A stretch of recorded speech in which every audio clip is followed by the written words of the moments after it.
and welcome to another edition of the Paranormal Concept Show, exclusive to the Paranormal UK Radio Network. I'm your host, Paul Rook, and as always, we are joined by the stupendous Kerry Greenaway and Richard Clements. We're There you go. stupendous again. That's good. Yeah, I thought I was. I thought I'd go with that today. We're back up in the realms of stupendous. Oh, yeah, yes. yeah, I've promoted you again. Yay! Must be doing something right again, Rich. Yeah, that's right. We must be doing All is something good right. for the world. Oh, dear. How have you both been? Yeah, it's been really well. Good week, sort of starting to get a bit out and about and all that, so it can't be too bad, and feeling positive, and hopefully more sort of nice things to come. I mean, the weather's starting to brighten up a little bit, sort of in our part of the world, so yeah, looking forward to things to come. Doesn't it make a difference? A bit of sun. It does. It certainly does. It's funny how that works, isn't it? It is. And what about you, Kerry? I know you've been getting out and about a bit, haven't you? Back at work, really. That's what I meant. Yeah. Meeting people. Public. Yeah. Oh, Meeting the public again. I know, right? No, it's great. I'm really enjoying being back at work and having a purpose again and earning my money. I like to earn my money. Yeah. Very nice of... very nice of the government to pay my wages for nearly a year, but no, I quite like to earn my own money, thanks. Yeah, it gets a bit on top of you after a while, doesn't it? Yeah, totally. I like, and physically knackered. You don't realise how quickly you deteriorate physically when you're not doing your usual routine. Like sitting around for pretty much a year, I'm used to being on my feet, 8 hours a day in the shop at least, and walking here, there, and everywhere and whatnot. That took a toll. I put weight on everybody, and but then getting back to it, the aches and the pains, boys. Oh my god! Oh, tell me about it. The saga of my push bike. But hopefully, I'll be on the road by the middle of the week. So I've just got to sort of tinker about with it a bit more. Sort of. Well, I'll have to get me massage oils out for you. Yeah, you will, I think. Yeah, but. So I tried to put it together, but no can do. So I'm having to take it to the bike shop, and that'll be Wednesday. So that's going to be fun. Awesome. Absolutely brilliant. Got to love a road trip, though, guys, right? Oh, absolutely. Well, I think we're needing a road trip soon. Oh, yeah. I think that's next on the cards, isn't it? Yeah, it's chomping at the bit, yeah. We'll wait till May, I think, and then I think we can really sort of start to look forward to stuff and actually get out and practically do things, as regards road trips. They will ease not the social distancing, but your little bubble will be able to expand. So, yeah. A little, yeah, we'll be able to get out together and go exploring on the roads as we used to. Going far-flung places. Now, the roads these days, they're great, aren't they? Well, generally. I mean, we moan, don't we? We moan and groan about traffic and maybe a pothole and roadworks and that. But generally, it's quite a smooth ride. Well, nothing major seems to happen on the roads. Well, what are you getting at, Kerry? I'm going back into D. Oh, no. Oh, we're time travelling now. We're going back into D. We're going back into the 17th, 18th century of roads. What were the roads like? This is where you've got to go to try and travel, and wave your hands about and wave them around, and as you do the Get my whisk and my can of beans out and time travel back to the 17th and 18th century. Now, roads back in those days were not like the roads, obviously, that we recognise today. What were they like, guys? Can you give us a visual? A visual that they were just like sort of large muddy tracks, really. I should imagine they weren't actually kept roads as such. They probably would have got a bit better as you got closer to sort of towns and perhaps villages, but actually the arteries linking these places would have been quite wretched affairs to travel on, I should imagine. Yeah, I should imagine that I should imagine they're like, you know, if you go to like a country park or something, and there's those footpaths that have been carved through the years, Yeah. through the grass and stuff. And I can imagine it's a bit like that. But not only that, with the houses either side of the street, you've got people shouting out, "Watch out below!" as they throw out all their daily ablutions. Yeah, have to be careful. Yeah. Yeah, sort of like farmers' tracks, I should imagine. This is probably the closest you can get to what the roads were like. And they would have sort of been in various states of repair. And particularly during the winter months and the wetter months, they wouldn't have been too good to travel on. No, you're talking in the cities, you would have had more cobbled streets, Yeah. those sort of things. And you know, when you get further out, as Richard said, from the towns, you tend to go more into like muddy tracks. And they were quite bad. And also, England had a lot more tree coverage than it does now. Yes, a lot more foliage and which people don't seem to realise. So they're not, I would say, it wouldn't be comfortable travelling. Well, no. And amongst all of this, we had highwaymen. Oh, dear. We did. Easy targets, isn't it? Easy target, yeah? Yeah, Well, because it would have taken about 4 weeks for the police to get to the scene of the crime. So by the they time- didn't really have police then. Well, No. yeah, exactly. Because each diocese would have like a lord of the manor, and he was in charge of like being like the sheriff of the area. Do you know what I mean? It wasn't set up like we know the police force today. We know this because when Jack the Ripper was stalking the streets of London, that was in the very early stages of an actual formed police force. Yeah. So back in the day, there wasn't no such thing as like the police, highway policemen, No. and stuff like that. So, It really was any man for himself out there. So when you took to the roads travelling, yeah, you sort of had to probably take precautions for your own protection. You know, sort of carry a pistol or something like that. The old flintlock pistols and stuff. Mm-hmm. Also, you have to remember, people didn't have banks. Nope.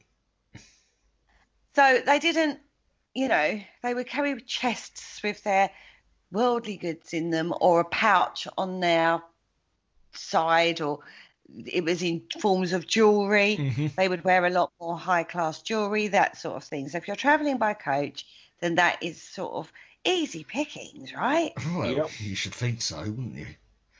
Easy pickings. So the highwaymen were as common as crows from around 1650 to 1800.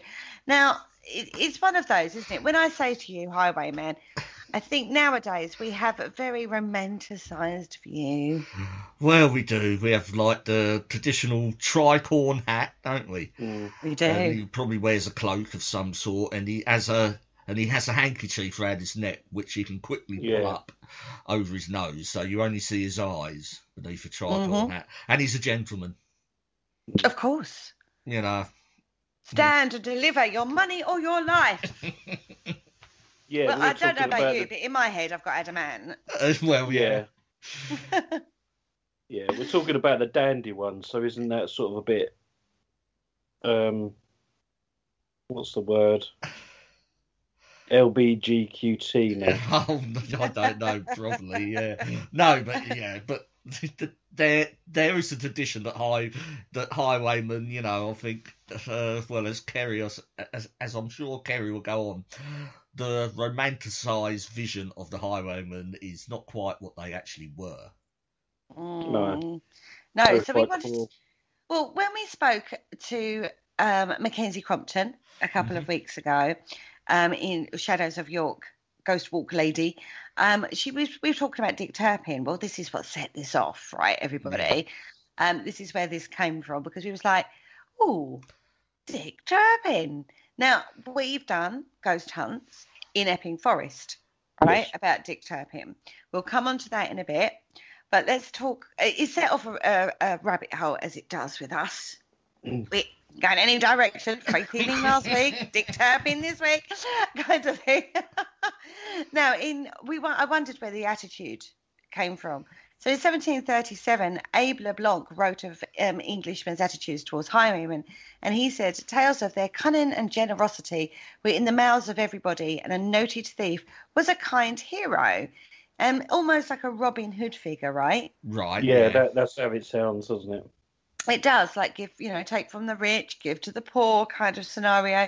And he said, like, that's kind of initially where this romanticized, because even Robin Hood is quite romanticized, isn't it? Yes. Living in the forest, nicking off people, giving to the poor because of a wicked old sheriff of Nottingham. It was a bit more broader than that, because it obviously the legend, I think, was stemmed from Robert of Locksley.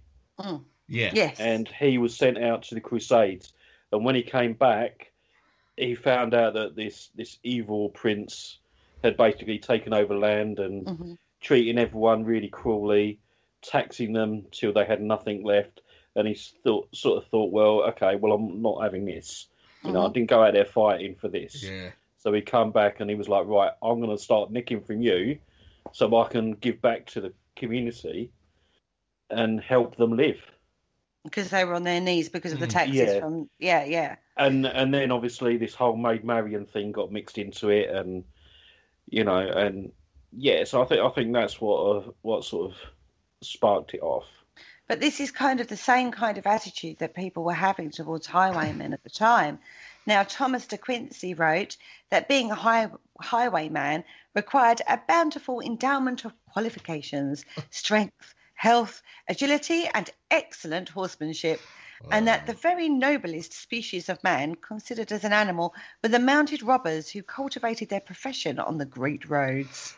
Well, there you go. Maybe these poor villages employed them and said, they put out an advert in the local paper, highwayman wanted.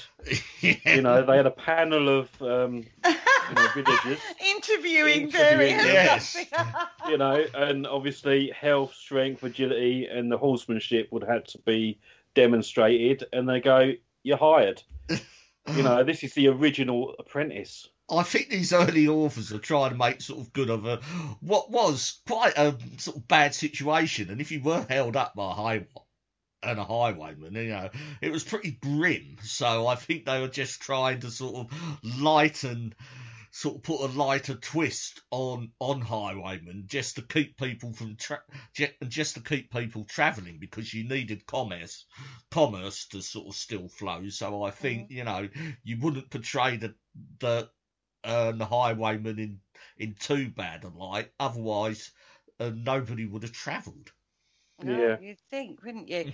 Well, Henry Fielding was actually really concerned about this romanticism and actually asked Garrick to suppress the production of the Beggar's Opera, which actually made a hero out of a highwayman. So we've got two sides to this. And although there were well-born and well-mannered highwaymen, there was also an awful lot that practised brutality and nastiness in general, we shall say. Violence and rape were common. And when Tom Wilmot had difficulty removing a woman's ring, he was a famous and infamous, should I say, highwayman. He actually cut off her finger. So they weren't this image necessarily. There seems to be like two sides to the highwayman. Yeah, your literal image and the reality of it all. Yes. So I kind of wondered why if you was a gentleman, effectively, why you would take to the roads to become a highwayman. And actually this has its origins back in the English Civil War.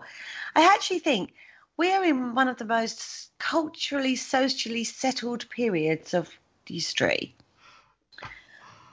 Our fortunes don't rely on the one thing. They rely on a panel, Parliament, who make decisions for everybody. And we have a very well-established law now, which they didn't back in Took Deer. No. When you think about it, we are socially and culturally settled in our place, as it were.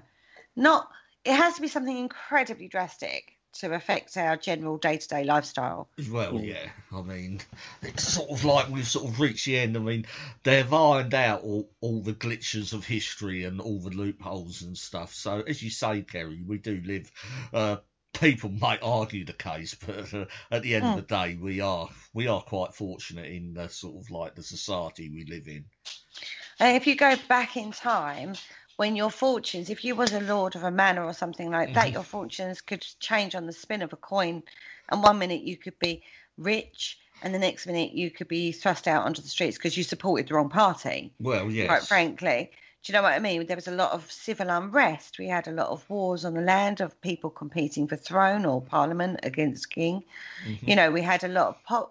It was actually paid to be poor, even though the taxes levied on the poor were astronomical, which is where we went into smugglers and stuff like that. Yeah, which we've touched upon before, haven't we, in a previous show?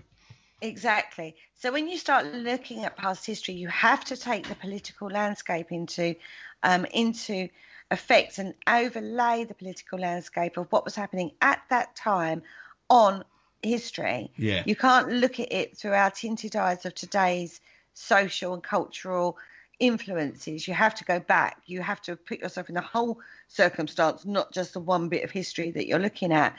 And this is, I think, some people have difficulty with. Yeah, they say, oh, that, you know, that wouldn't happen in this day and age. And it goes, well, you're right, it wouldn't.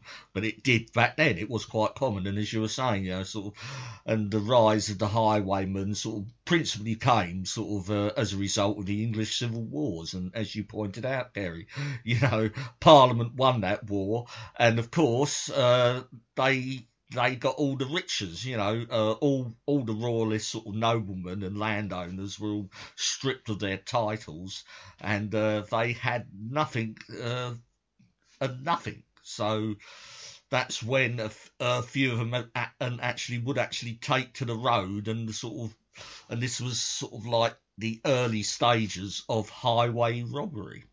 Exactly. The Cavaliers, the royalists. Yeah. You know, they had all their estates confiscated. So all of a sudden, they're left with nothing. Yeah. And back then, you're left with nothing. You know, it's pretty hard today, as you were saying, Kerry. Despite what sort of hardships you go through and stuff, which we all do, it's, you know, you have to be very rare to be left with absolutely nothing. I mean, and at the very sort of least, the state will step in. At some point, if you sort of lose your job and everything, you get benefits and stuff like that. But back then, you didn't. No, you were literally left with a horse, the clothes on your back, whatever coinage you might have in your pocket. Once you've taken away everything that someone has, they've got nothing else to lose. So why not go out and be a highwayman? You know, what's the worst can happen? They'll put you inside, or, you know... Well, once you've lost everything, you've got nothing left to lose, have you? Exactly. So even the death penalty of the gallows is not enough of a deterrent. No. Because you're literally fighting for survival here. Mm-hmm. Now, there's a Captain James Hind. He was the epitome of a gentleman robber. He actually got caught. He was not a gentleman by birth, but he was the son of a saddle maker. He had a distinguished career in the Civil War. He was also known to help the poor, right? He fought with Charles II. In 1651, he was actually arrested, hung, drawn and quartered for treason rather than robbery. Right, so he must have been quite a big character during the time, yeah. I suppose helping Charles II, yeah, that would have been a treasonable offence. That would have been Charles I's son, so yeah, it would have been treasonable. Yeah, you know, when you start looking at this, it's terrible, really, isn't it? Mm. Captain Zachary Howard, a former Cavalier, apparently, allegedly, held up Cromwell himself. I bet that annoyed him. Yeah, you can imagine.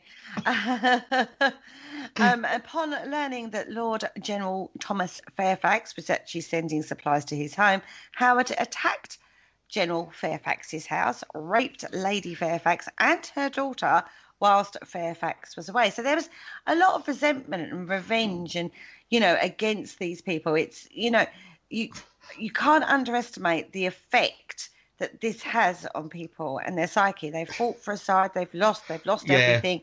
Then you get anger, resentment, revenge. But they don't seem to be targeting anyone, you know, they're actually targeting their former enemies, aren't they? Yeah. You know, that they still, so they're sort of fighting their little sort of civil wars are still going on, you know, they're sort of carrying the cause, and they're making their money by robbing the victors.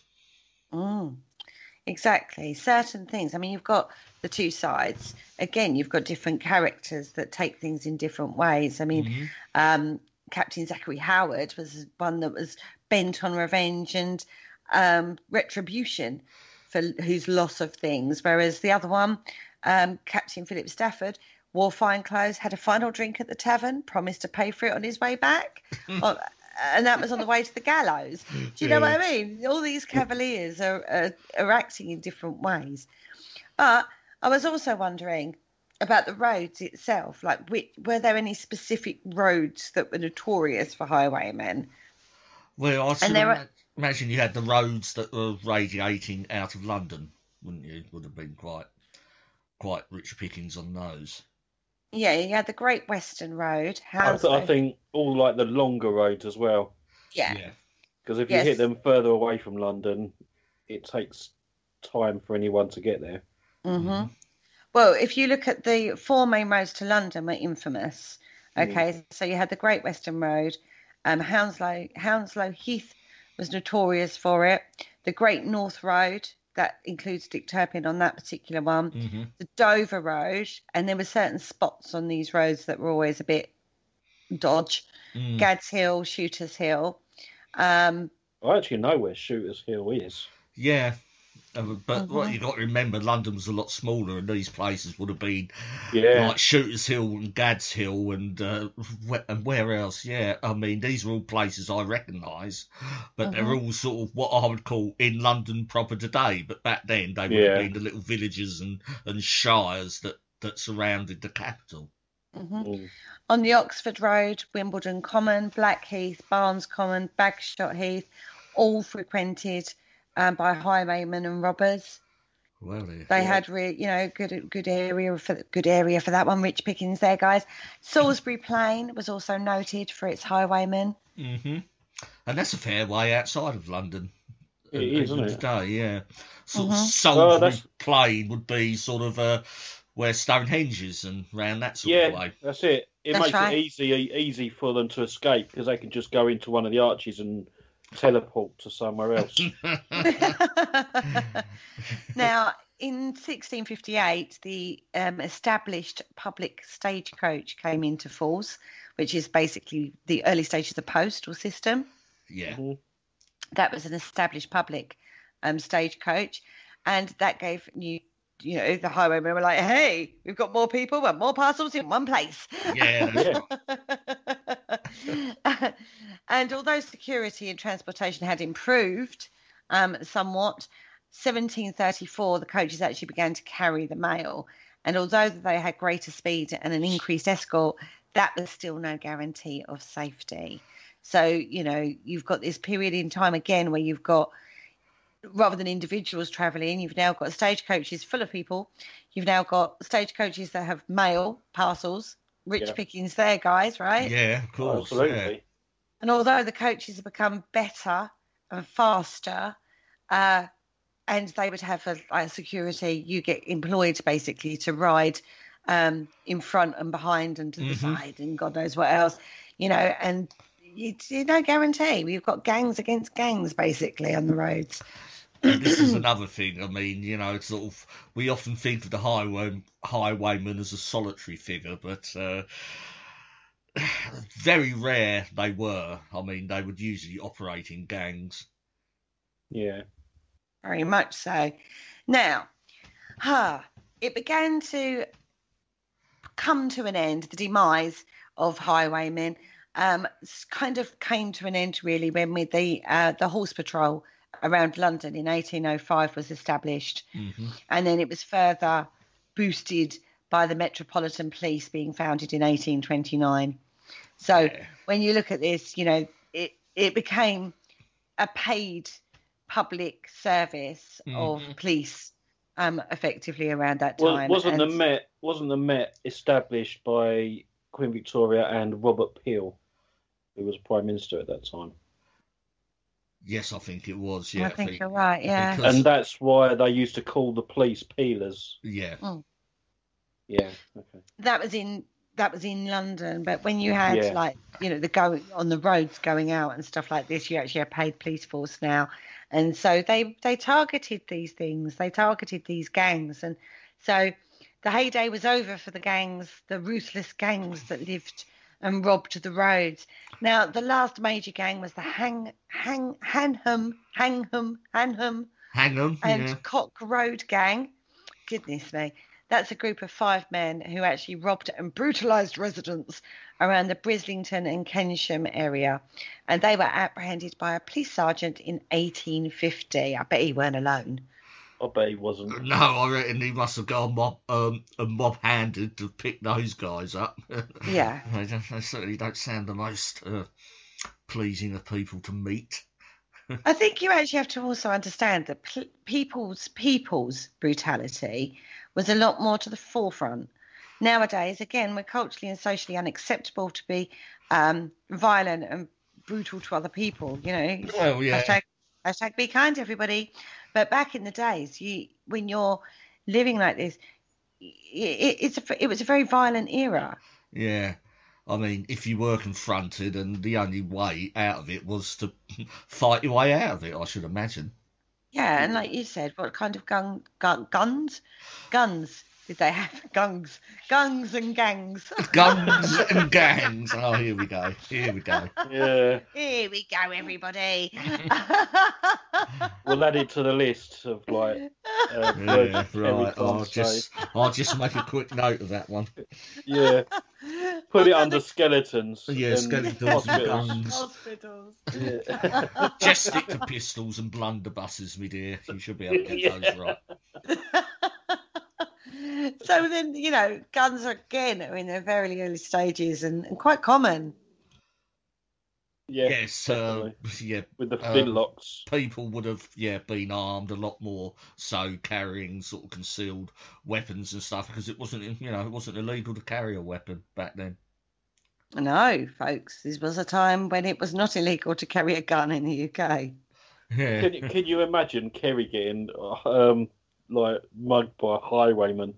Hang on a minute, let me get my guns out. Yeah, get my guns out. He might think, oh, hang on. And he's like, one of these.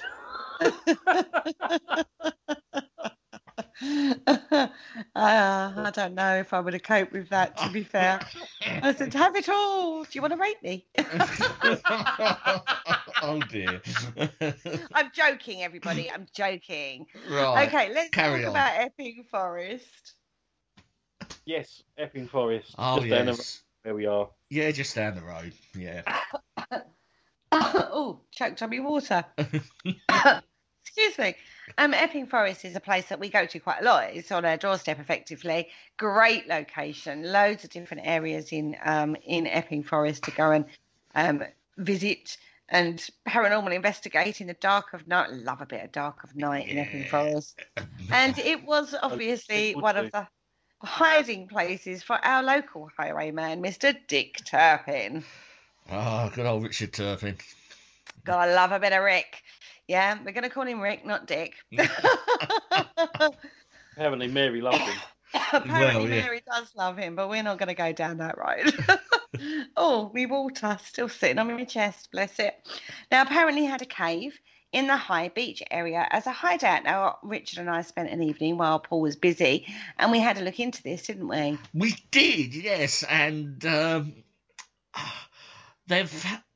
have been people actually going to look for it, and they believe they actually have they haven't actually found a cave per se, but they've found a bit of a sort of dugout, haven't they, somewhere?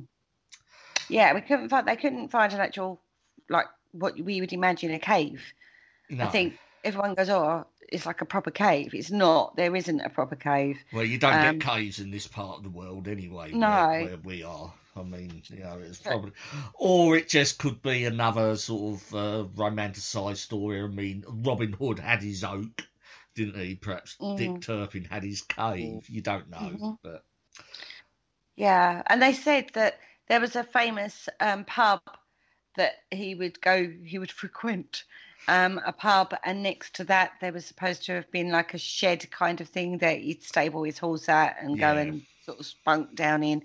That could have been classed as his cave, his man cave. Yeah, I think there was lots of things, but these places don't exist now. No. So Dick Turpin had his own little man cave.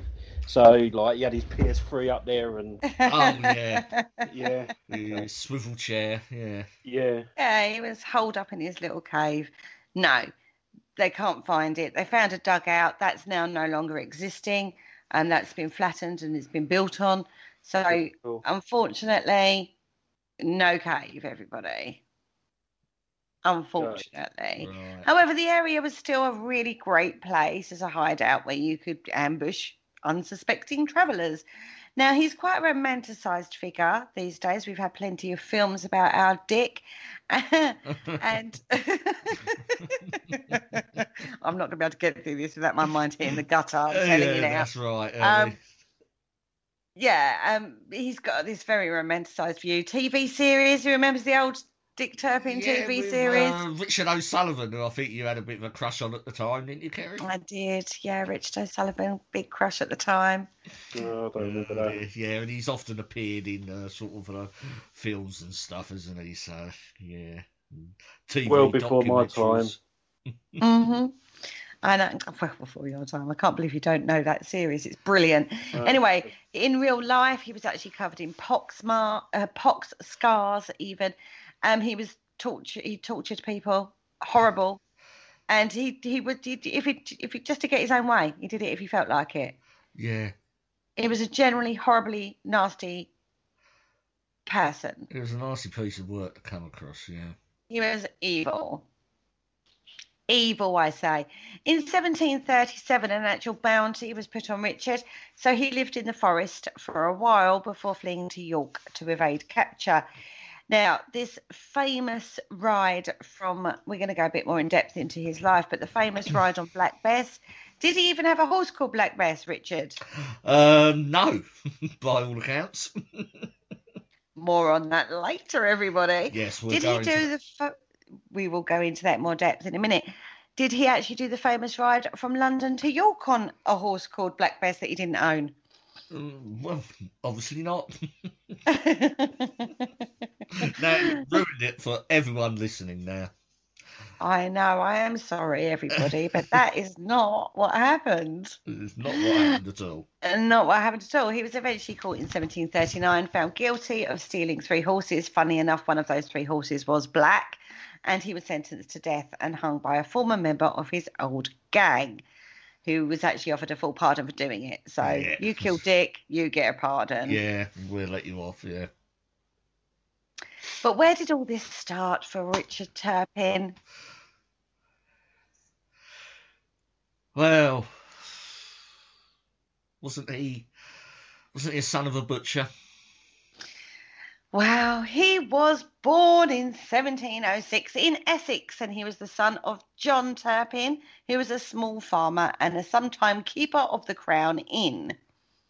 Some people say he was born in Thaxted, others name Hempstead, but whatever, it's in this area. Yeah, it's round the Essex area, isn't it? They think he probably served an apprenticeship with a butcher in Whitechapel.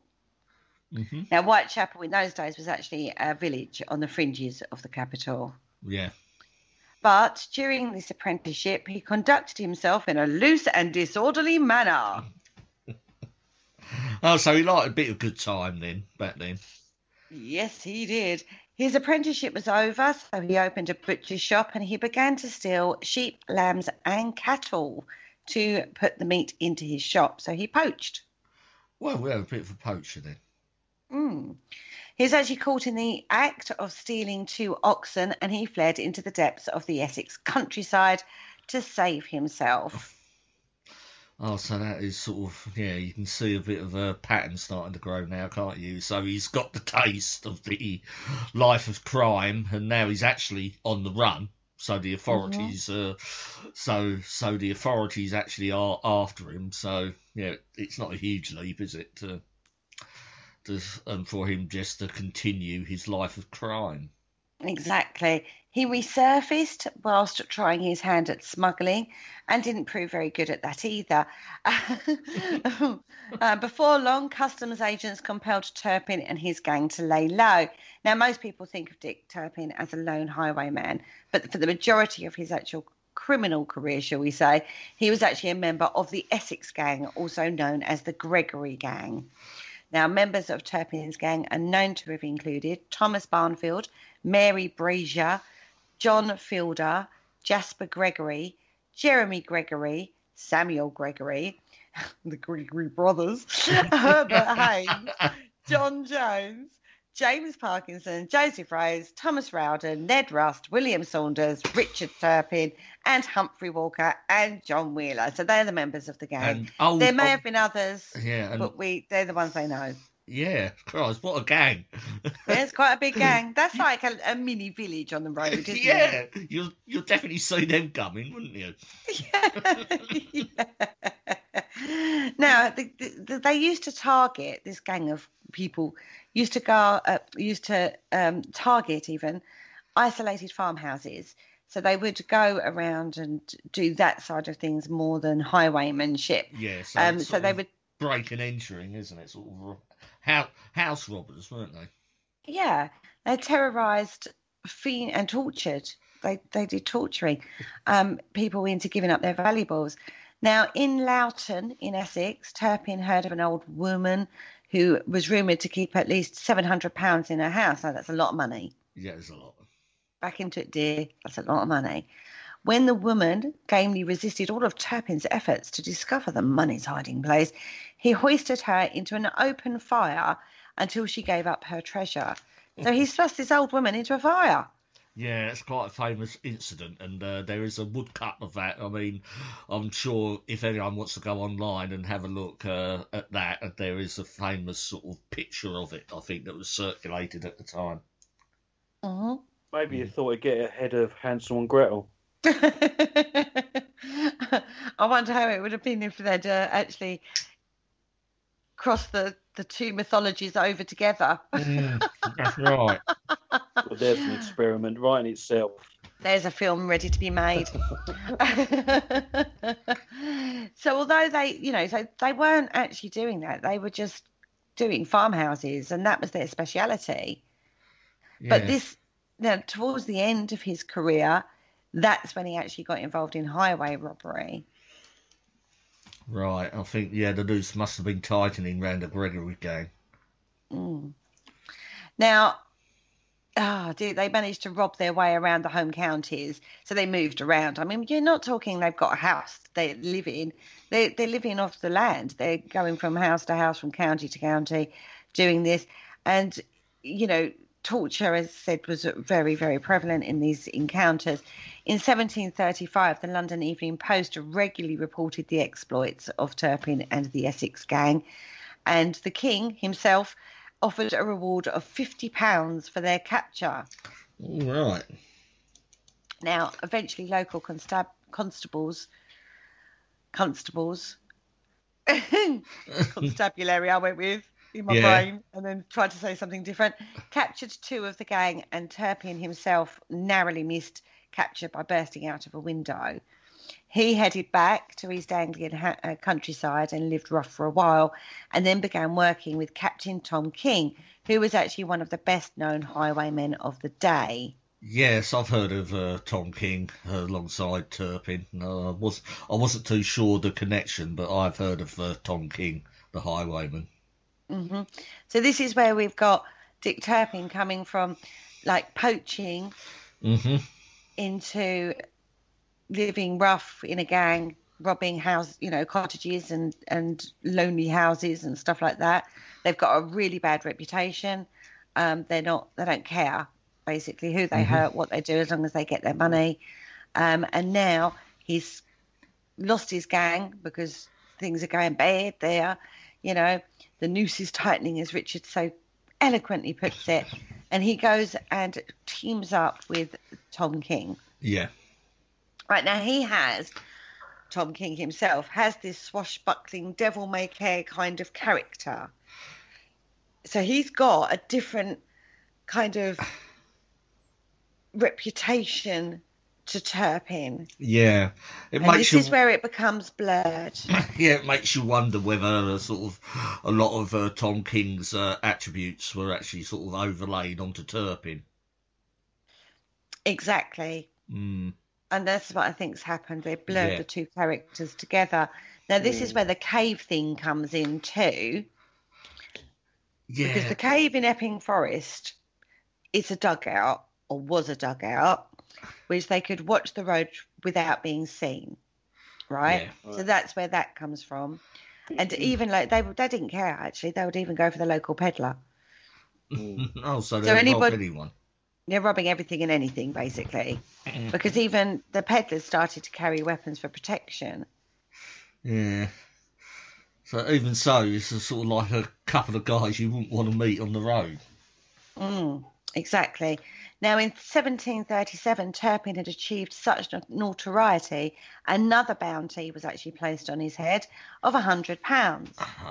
It's slowly increasing. It actually transformed him from being a common footpad into a murderer.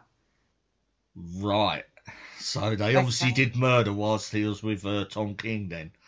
Well, on the 4th of May 1737, a gamekeeper named Morris actually tracked Turpin to Epping Forest. But when he challenged him at gunpoint, Turpin drew his own gun and just shot Morris dead. So this is where it comes from. Yeah. So that's why it went to murder. That is the incident that he became, a common thief to an actual, a murderer. Star Wars Day, that is May the 4th. Is it? Yeah. May the 4th. May the 4th be with you. Oh, of course. Yeah, that's why it's called Star Wars Day. Silly old me. Now, it seems now he's getting reckless because one night, whilst on the road to London, he actually took a fancy to a very fine horse that was ridden by a man called Major and actually forced him to exchange it for his own horse, right? Right. Okay. Mr. Major didn't take the loss lying down. He issued handbills around the pubs of London. He liked his horse, obviously, described the horse, wanted his horse back, named Turpin as the thief. The horse itself, so we're now getting into horses, the horse was traced to the Red Lion pub in Whitechapel, where Turpin had stabled it. Now, Tom King came to collect the horse that was stabled, because obviously you've got the couple going there. You've got one doing the deed, one getting rid of the goods and whatnot, it, and the other going to pick it up. Yeah, it all sounds sort of they're trying to loosely sort of cover their tracks, Yeah. Mm-hmm. So Tom King goes to collect the horse. He was actually arrested. Turpin, waiting nearby, rode towards the constables holding King, fired at them, tried to save his mate, basically. However, he was a dreadful shot, and he killed King rather than the captors. Whoopsie! Yeah. Soz, mate, tried to save you, messed that up a little bit. Well. He seems a bit crap, doesn't he? I'll give Dick Turpin his due. I mean, sort of pistols and stuff, and you had to. They were not that accurate. You virtually had to fire them at point blank range to actually hit the person you intended the bullet to hit. So you can give Turpin his due. I mean, he did try. Well, King was a bit upset about this. Oh, yeah, he's very trying.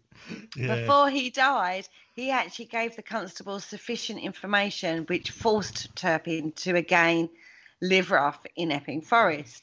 And he realised that he couldn't stay uncaptured for very long if he stayed in London. No, because they knew, obviously, his MO, and that by then I should imagine the authorities would have had Epping Forest quite well covered.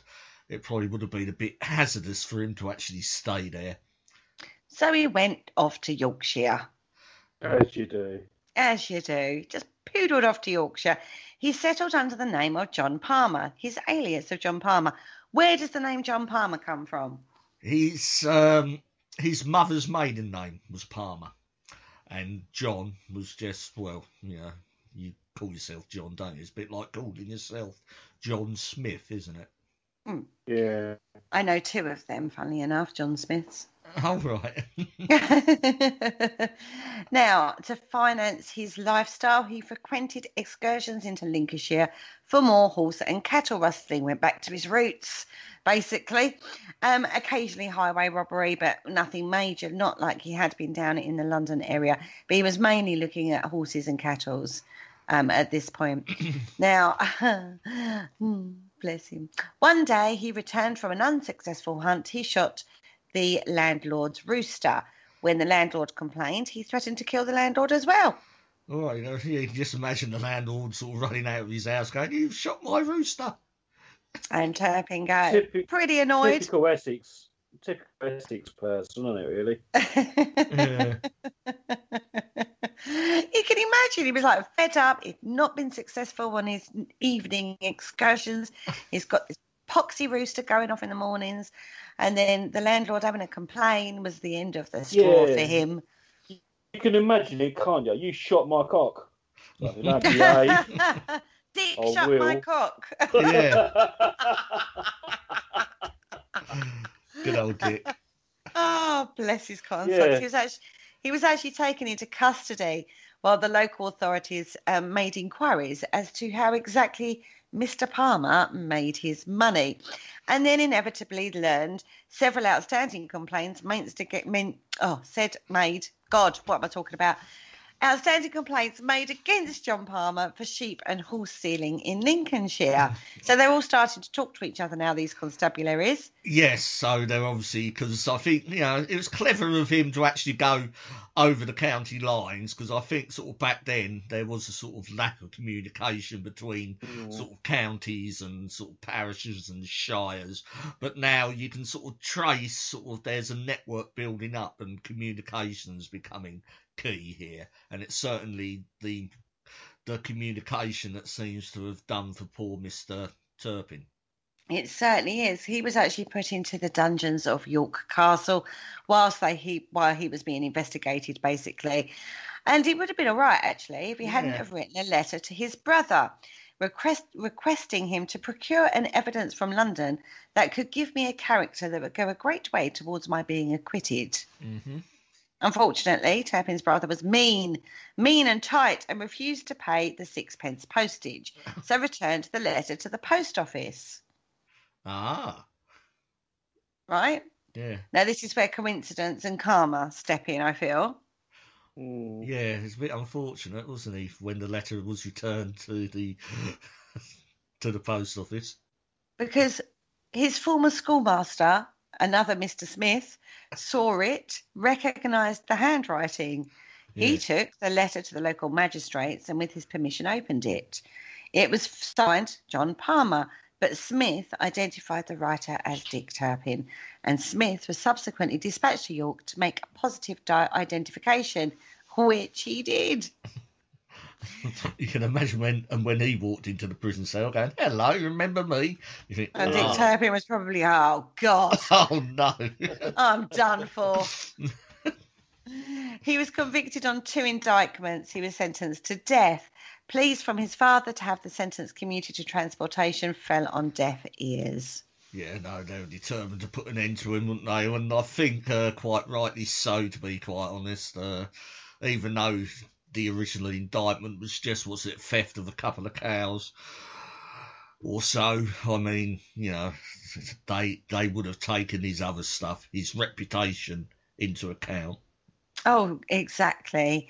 And this goes across, like, you've got all the stuff that had happened in London, you've got all the stuff that's happened in Lincolnshire, you've got the stuff that's happened in York. He's got a good reputation as Dick Turpin, no matter what label you put yourself at. John Palmer, Dick Turpin, it's still not very nice.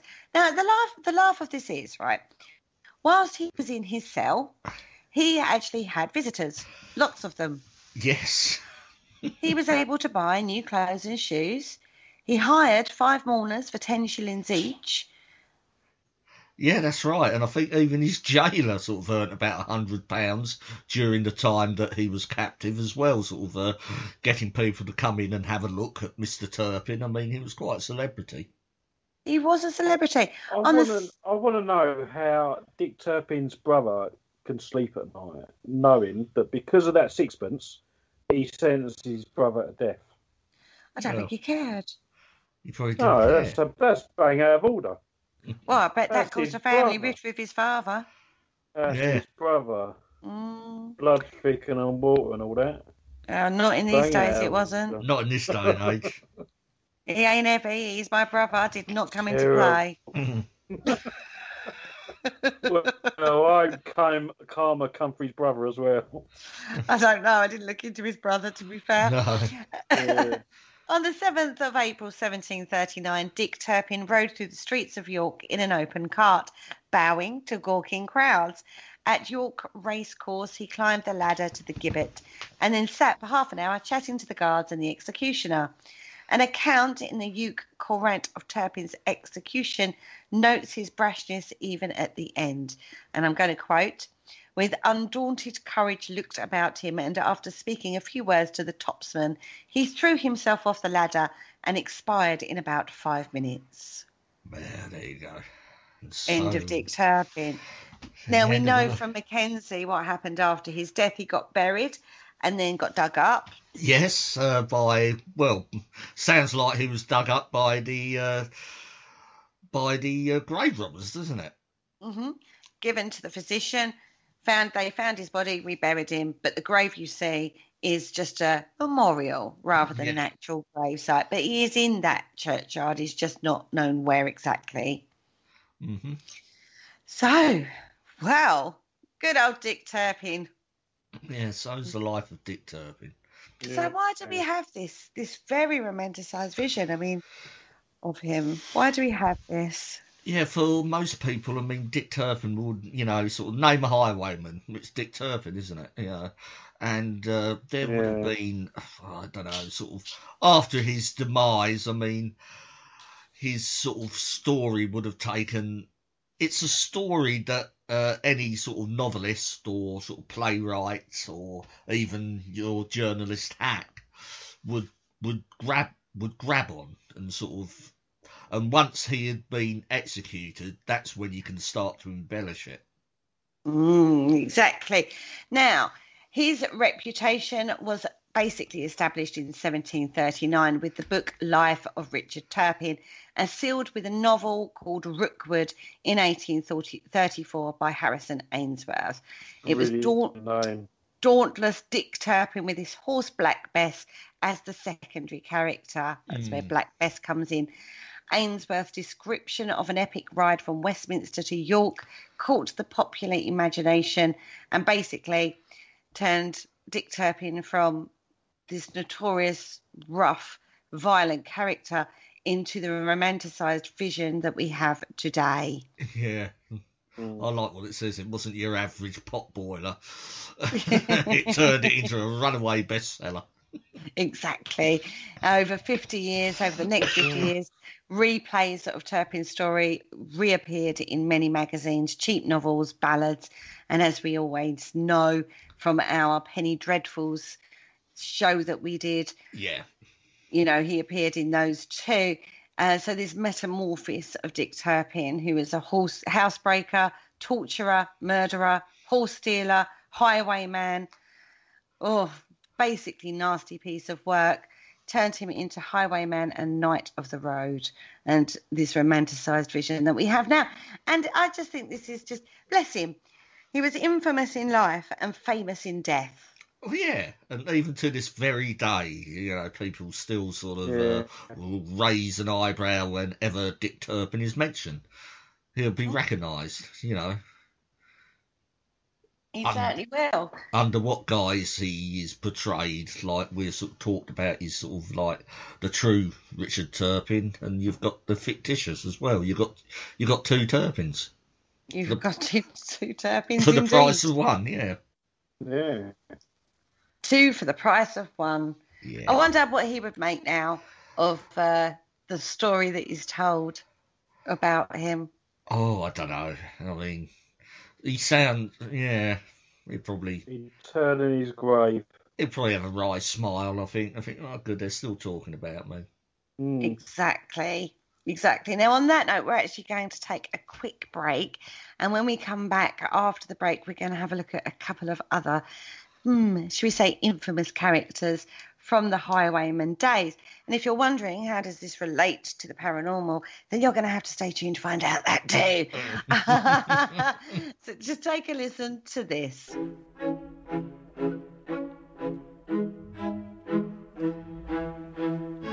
Hello, Harry Price here. If there's nothing me and my friends enjoy more here on the other side, it is to sit back and relax and listen to the Paranormal Concept Show, right here on the PAUK Radio Network. Broadcasting a plethora of interesting and informative content for all your paranormal needs. Find them across social media to keep up to date with forthcoming shows and all their other adventures. Hello, is there anybody there? And welcome back to the Paranormal Concept Show, exclusive to the Paranormal UK Radio Network. Get your teeth in, me dear. Oh, why does How long have you been? We've been working for them, and like. I know. How long have I been podcasting for now, and I still can't speak properly? So calling you Irene.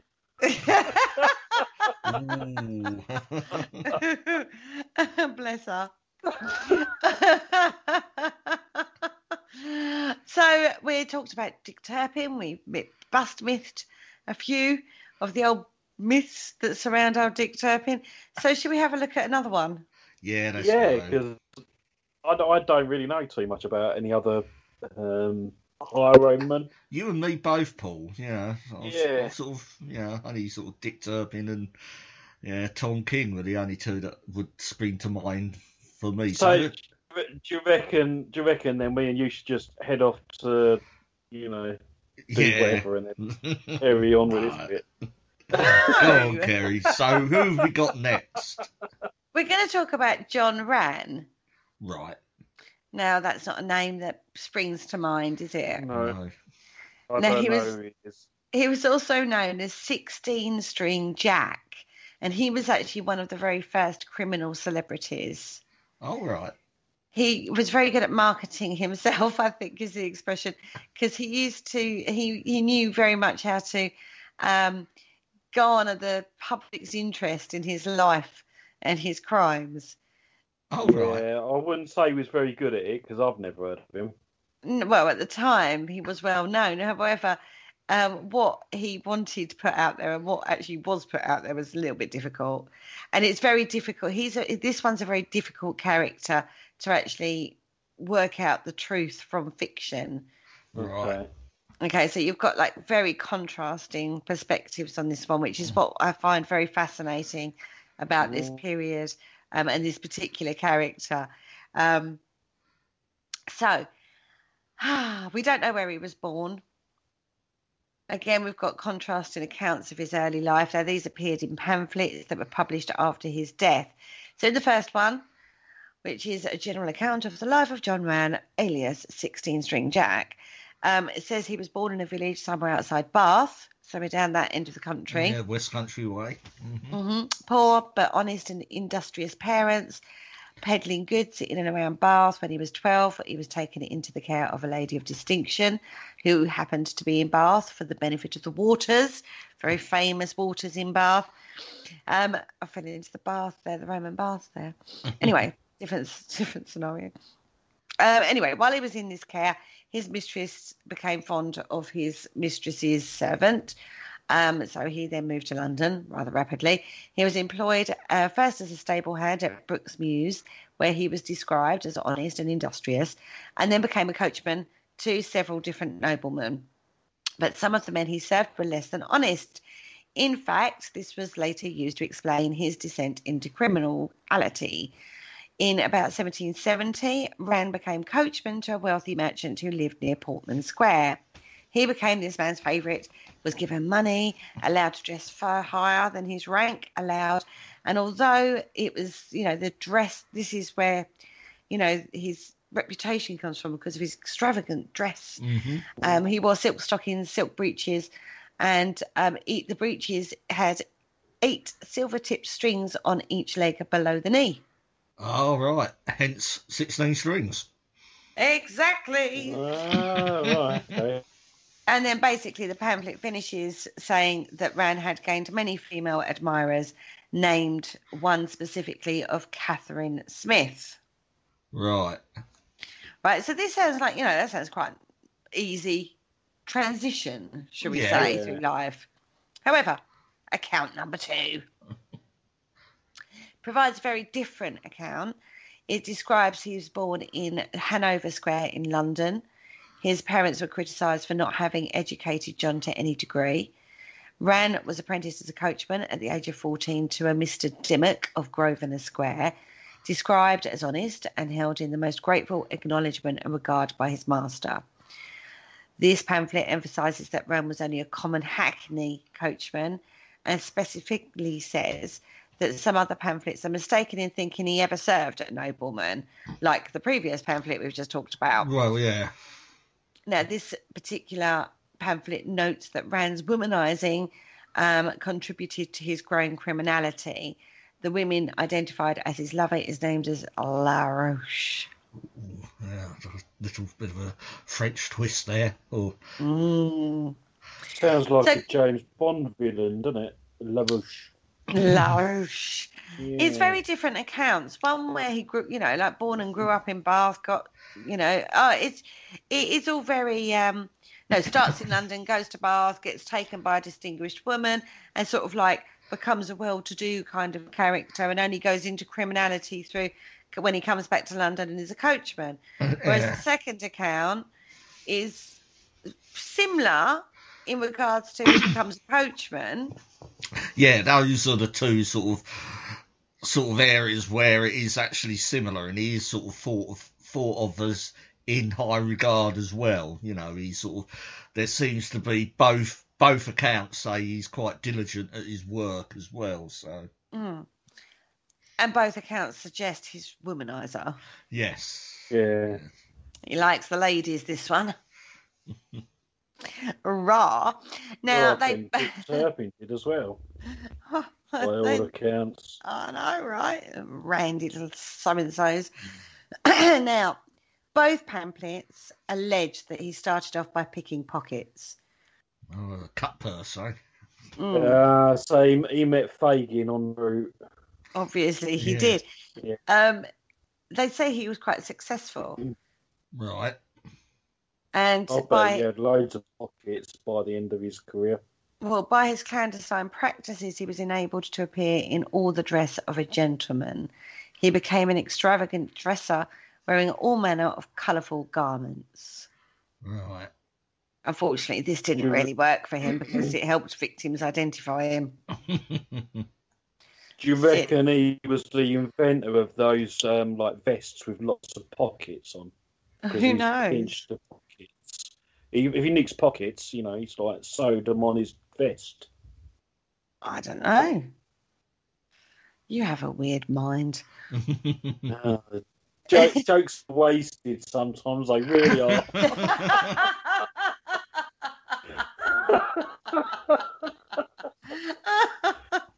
Oh dear. You carry on. Our audience might understand that better than I did, clearly. Yeah. Well, you said he was a pickpocket, so he picks pockets. Yeah, so he must have lots of pockets to put on his vest. Never mind, Kerry. Carry on. Terrible. You should have said cut purse. He wouldn't know what you're on about. Anyway, carry on. Okay. On that note, as I'm watching Friends at the moment, the word I'm searching for there is anyway. Yeah. He was actually caught pickpocketing the pocket of a gentleman and brought before Sir John Fielding. Now, Fielding apparently wanted to commit him, but no prosecutor could be found, so Rann went free. Now, this occurred 3 or more times, and the cases never came to trial, so there's no record of them. Right. Fielding's own records were actually destroyed in the Gordon riots just prior to his own death. Right. So we can't track it from there either. Mm-hmm. Fielding did manage to have Rann sent to Bridewell on one occasion after Rann robbed a horse in Hill Street, Berkeley Square. However, once again, Rann escaped from being charged due to the prosecutor not being positive as to the identity of the person. He's got a lot of luck on his side, this one. He's quite lucky, this one. Yeah, isn't he? Yeah. Mm-hmm. On another occasion, Rann was committed to Bridewell, suspected of robbing a coach on Hounslow Heath. But again, the prosecution couldn't identify him. He should quit now, I think. He's like, well, hey, my luck is holding. I'm going to keep going. Now, while he was in Bridewell, Rann actually befriended some other criminals. As you do. As you do. Now, these were also set free due to lack of evidence. They included William Clayton, Nathan Jones, and James College. Now, James College was apparently also known as 8-String James. Oh, right. So all the strings are coming together now. Oh, we love the strings. Now, the pamphlets vary in specific details. They agree that after his time of Bridewell, Rann then turned to highway robbery. And the genuine account states that after robbing a coach on Hounslow Heath, Rann and his accomplice Tim Guard Collier actually attacked 2 graziers in Smithfield. The graziers fought back. Rann and his accomplice eventually won the day. Then didn't get a lot of money from that. And whilst you imagine this, right? He's having his tussle with these 2 graziers, and Rann and his accomplice win, nick all the money, and say, "Have a good journey," as they walk away. Yeah. You know, he was that kind of character. I think he was one of those that he knew luck was on his side. Yes. Yeah. Now, there are lots of unverified claims concerning these crimes. They imply that Rann was a substantial criminal career before he was finally brought to trial, but we don't actually know that much. No, it seems, a little bit about his early life again, which is, there's 2 separate accounts, so, and his sort of, his time spent only briefly in the clink. On a few occasions, and this sort of robbing of the graziers at Smithfields. Yeah, I met a few people.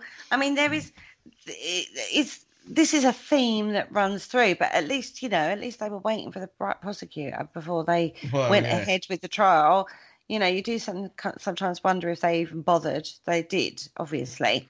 On the night of Saturday, the 13th of November in 1773, John Rann, along with David Monroe, William Davis, alias Scarlett, John Saunders and John Scott committed a spat of hold-ups and robberies in and around the Hampstead area. They were arrested by John Clark and Richard Bond for actually being disorderly as they sat in the 3 Tons pub in Soho. Oh, right, so they weren't actually sort of, you can imagine it, can't you? They've gone on their robbing spree and they go, right, let's go down the pub now. They're getting a bit rowdy down there. Yeah, you can understand it. One of Rann's accomplices, John Scott, a tin plate worker from Rupert Street, was admitted as King's evidence by Sir John Fielding, who looked upon him to be an honest man. He was in working dress. Scott deposed that on the 27th of November at around 6 p.m, the group robbed a foreigner on foot in a field leading to Hampstead, but only gained some farthings and halfpence. Right. The group then moved on to rob some gentleman in a coach on his way to London near Chalk Farm. Monroe went to the side of the coach and was given by the gentleman inside 1 guinea in gold and 6 shillings and 6 pence in silver. Despite the success of this, the group continued, attacked another man standing by his horse. That man had no money and offered the group a handkerchief, which they declined. Who do you think I am? Dick Turpin? Not Dick Turpin, Dick Whittington. Yeah, you can have me hanky, yeah. I've got this. Is this any good to you? No. Now, one final act on this particular night, the mischievous group went to a field, fired off 2 of their pistols. That's when they then decided to go to the pub, right, in Soho, to divide the money. Now, we learn about this particular night's happenings from the trial account. Now, this came before the Old Bailey on the 8th of December in 1773. So this is how come we know all this, right? The group was in the 3 Tons. The men who were in the coach, Robert Simmons, Joseph Davies and their driver, Thomas Shedd, informed Sir John Fielding of what had occurred. Fielding then dispatched 2 of his Bow Street runners to deal with the situation. Right? So it's now starting to get a bit funny.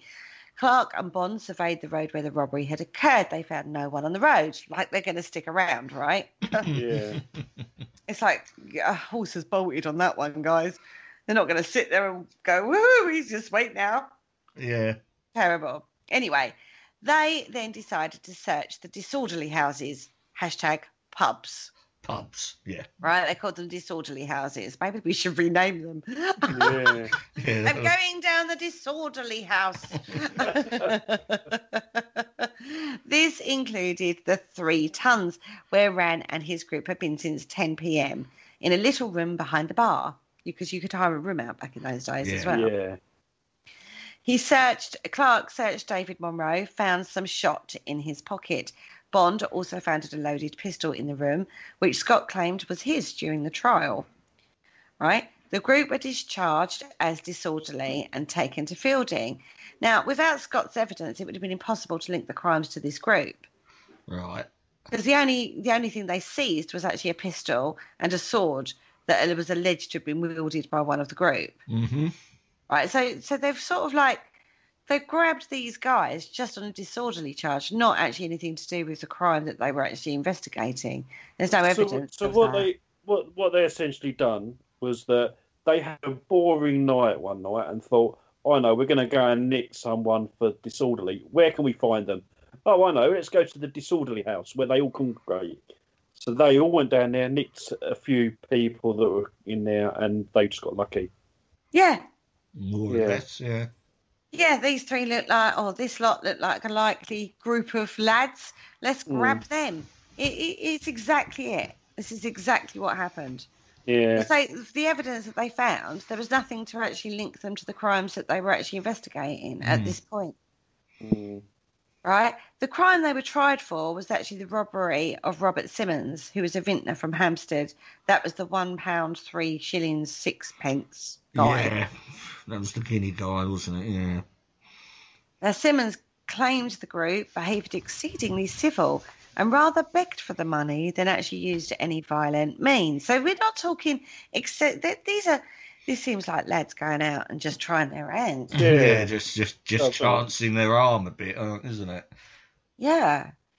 It's Shed, the coachman, testified that even though one of the men pointed a gun at him and threatened to blow his brains out if he did not stop, when he desired him to put the pistol down, he did, and behaved exceedingly civil.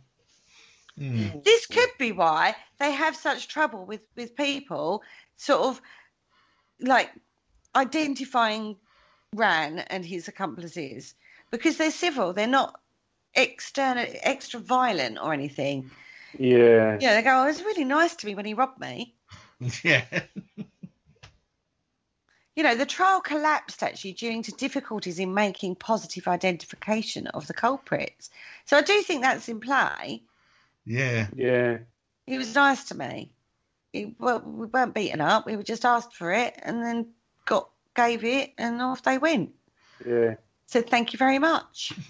And there was a sort of, and at the time, you know, because there was a sort of like people wouldn't be too keen to sort of offer too much information, and if they knew the culprits were going to be hung for it. Exactly. You'd feel guilty. Yeah. Even though you're being robbed, if you do it in a nice way. Yeah, the chances are your accusers are going to sort of go lightly on you and say, well, I didn't recognise who it was, but he was nice. Yeah. Or maybe they knew where they lived. Or you just, maybe there was that. But Simmons actually said that although it was light, he could not observe their faces, nor could he remember their dress. So again, they're sort of trying to put this crime on these people, and they're not getting anywhere. They're not getting anywhere with the witnesses, are they? Shed couldn't identify the men either. Even Davies struggled to maintain that the man he saw was Monroe. He said, I'm not positive. He answers much to the person. It was only by starlight. Yeah. You got to remember, no traffic light, no street lights. Well, no street light. Maybe if they were ravaged by the Highwaymen, they were also after CSA, you know? The kids. Who knows? Yeah. I mean, they all maintain, all these 4 men that they were caught in the 3 ton, maintained their innocence, right? All but Rann brought character witnesses to attest their honesty. So they've got mates who are good mates. Rann's only defence was to say, I know no more of the matter than the child unborn. He said this a lot. He repeated this in a subsequent trial. And, you know, basically, I'm innocent. Yeah. All 4 were acquitted of robbing Simmons, and Rann once again was acquitted in the subsequent trial for the robbery of Davis. No evidence for this at all, but Fielding has got the bit between his teeth now on these. Yeah. He knows what's going on. He ain't stupid. He's just trying to pin him down. Yeah. Oh, dear. The pamphlets do provide further evidence of trials which led to acquittals, which do not appear in London Lies, but Rann does appear, along with Catherine Smith, in a trial 7 months later for the robbery of John Duval. Rann was charged with highway robbery of a watch worth £10 and 7 guineas in money, and Smith charged with receiving the stolen goods. So she's his fence, basically. Right, yeah. Okay. When arrested for this crime and brought before John Fielding at Bow Street, Rann entered the office with more audacity than was ever observed in any other person in the same circumstances. I think he was a bit like, hello, Mr. Fielding, how are you doing today? Hello, it's me again, yeah. Good luck, yeah. Trying to nice to see you at the pub the other night. Shame you weren't nicked for it, but... Try getting me on this one. Yeah. His irons were tied up with blue ribbons. He had an enormous bouquet of flowers affixed to the breast of his coat. And when he was being questioned, his answers seemed rather calculated to convince, you know, the people that was questioning him that he possessed a matchless share of effrontery. Basically, he was too cocky for his own good and came across more guilty than innocent. Right. Yeah, you still get criminals these days that like that, don't they? They like to, you know, tease the police and stuff. Even wasn't it like the Yorkshire Ripper and that? Didn't he used to like leave messages for clues to see whether or not the police could try and track him down? Yeah, when you look at when they, you know, profiling. Yeah. You know, they say that serial killers like to sort of be part of the action, as it were, after the event and stuff like that. So they look in crowds and at funerals and all sorts of things because they're likely to turn up in the crowd and whatnot. So it's quite common for them to observe the crowd rather than the people initially linked to it, as it were. So, but he's got cocky. He's been acquitted so many times. Lady Luck is on his side. No one can touch him. Right? Yeah. He was actually committed to Newgate to await for trial. Newgate prison. We know how notorious that was. And whilst in his previous crime, Rann had been accompanied by 4 men, he now only seems to have one partner who actually remained unidentified throughout. So although Catherine is his fence, she's getting rid of the goods he's stealing, his gang has now whittled down to one other.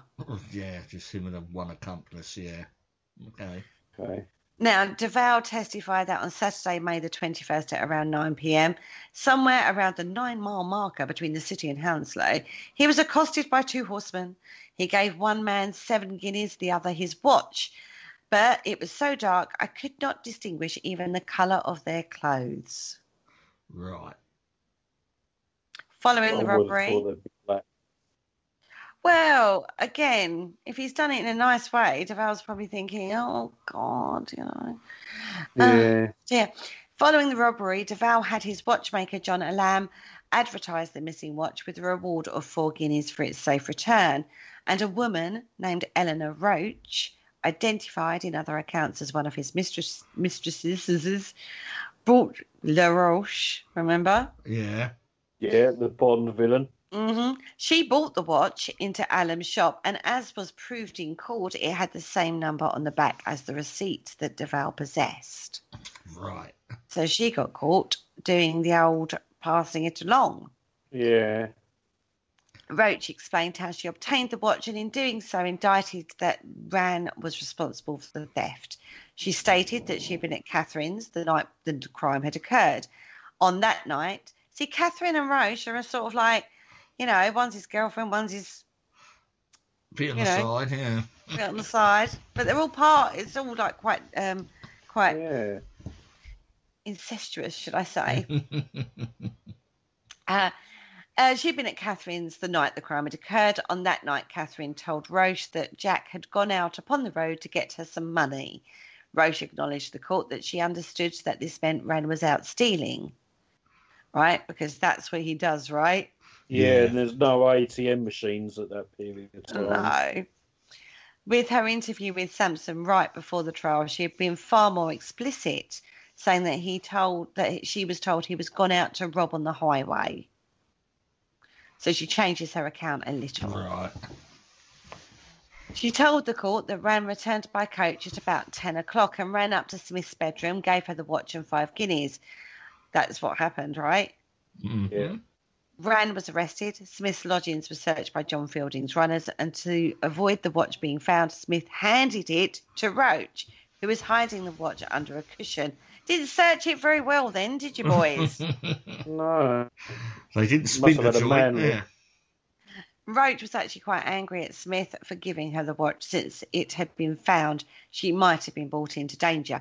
Basically, she's saying, you've given me this watch. It's hot property. Police are after it. So, and in response, Smith expressed her love for John, defended her actions by saying, as you do not live with him, if I had given you 50 watches, you could come to no harm. Basically, go away. Yeah. He's mine. That's it.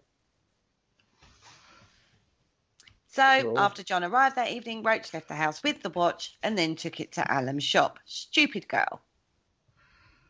Yeah. Oh. But this is where it all comes down to.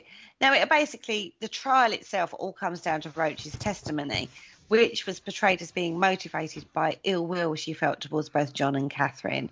So this is like a passion thing. She's starting to get a bit jealousy drawn in and stuff like that. And, you can see where it's going now.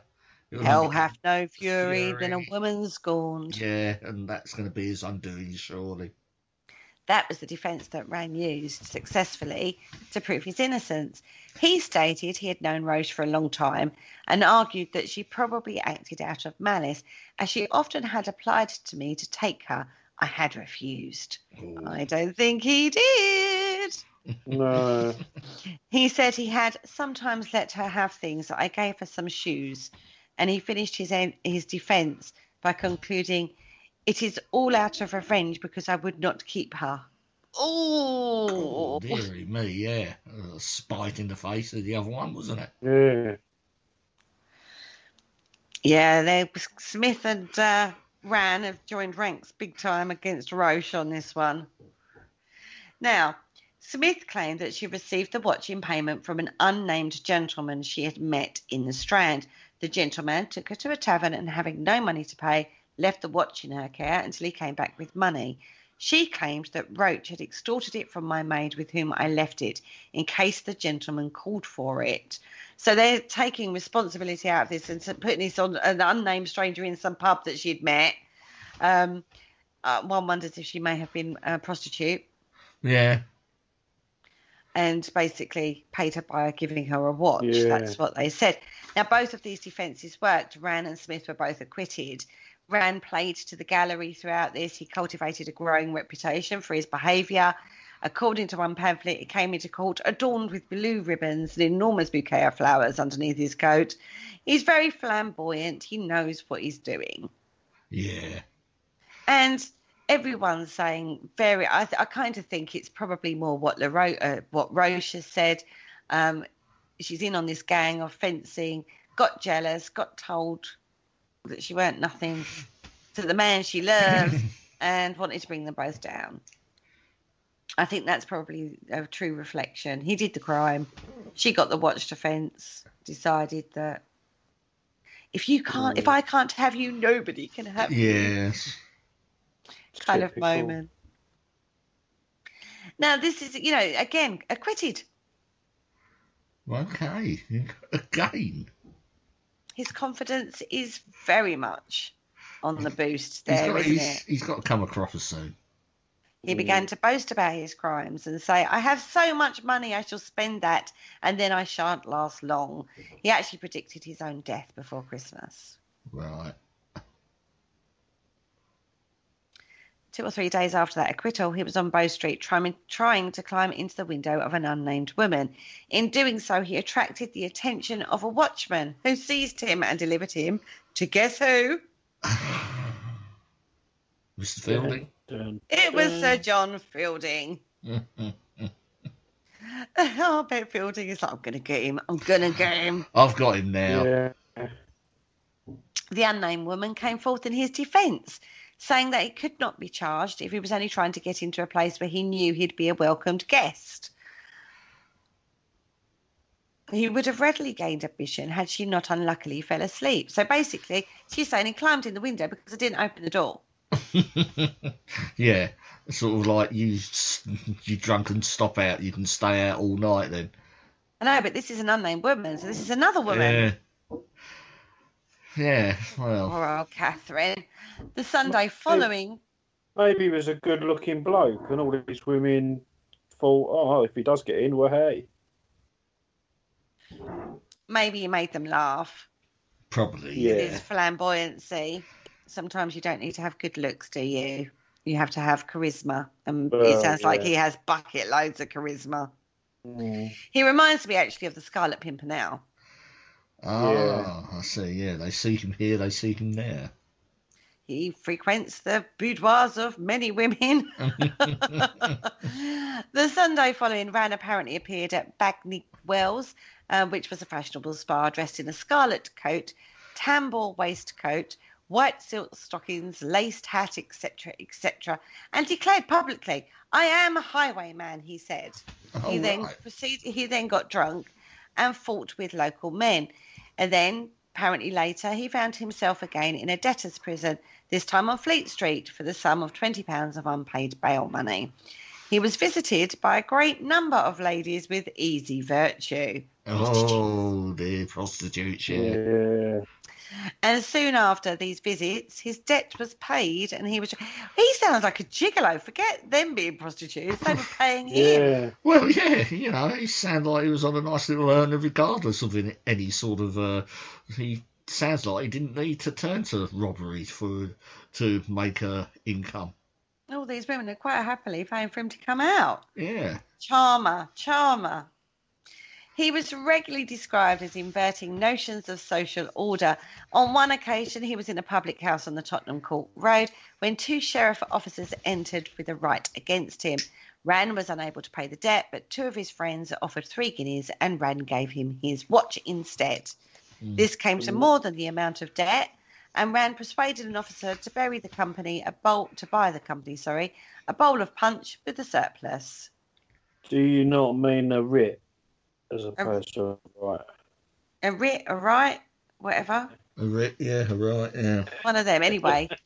A warrant. We'll go with warrant, shall we? We go with warrant, yeah. All right, I can say that better. Yeah.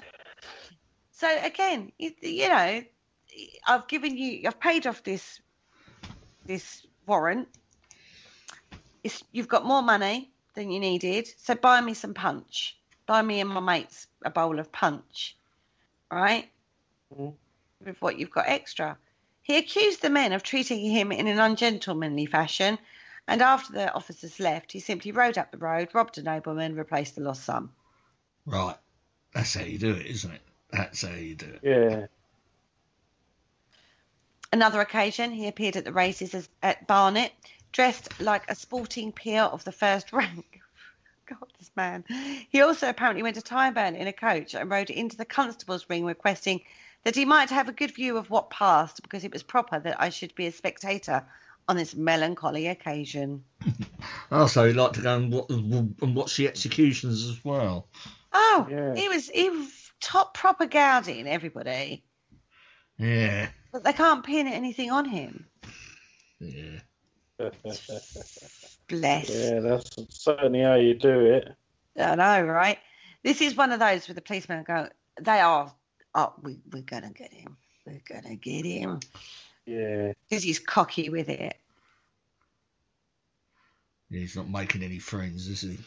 Well, not in the constabulary, he isn't. Sounds like he's really good friends with a lot of other people, though. Lovable rogue and all that. Yeah. 3 months after his last trial, Rann appeared again at the Old Bailey in October of 1774. He was tried with William Collier for robbing the Reverend Dr. William Bell on September the 26th. The two men were tried alongside two women who were accused of receiving the stolen goods. Eleanor Roach, now a defendant rather than an informer, and Roach's servant, Christian Stewart. Oh, so they've got the two people that probably would have been loyal to them actually in the dock as well. Oh, dear. Yeah. Sounds like it. Yeah. Dr. Bell testified that on September the 26th, he was travelling to Gunnersbury, and at 3:15, as he was riding through the town of Ealing, he noticed two men, both on horseback, riding very slowly, one behind the other. Bell thought it looked odd, and after putting his spectacles on, investigated, and he noticed that one of the men had the flap of his hat let down all around, probably without strings, and a red handkerchief upon it. He described the man riding behind, clothed in a lightish coat, a hat flapped bound, a great deal of black hair hanging loosely about his head, and his horse was something of a kind of brown.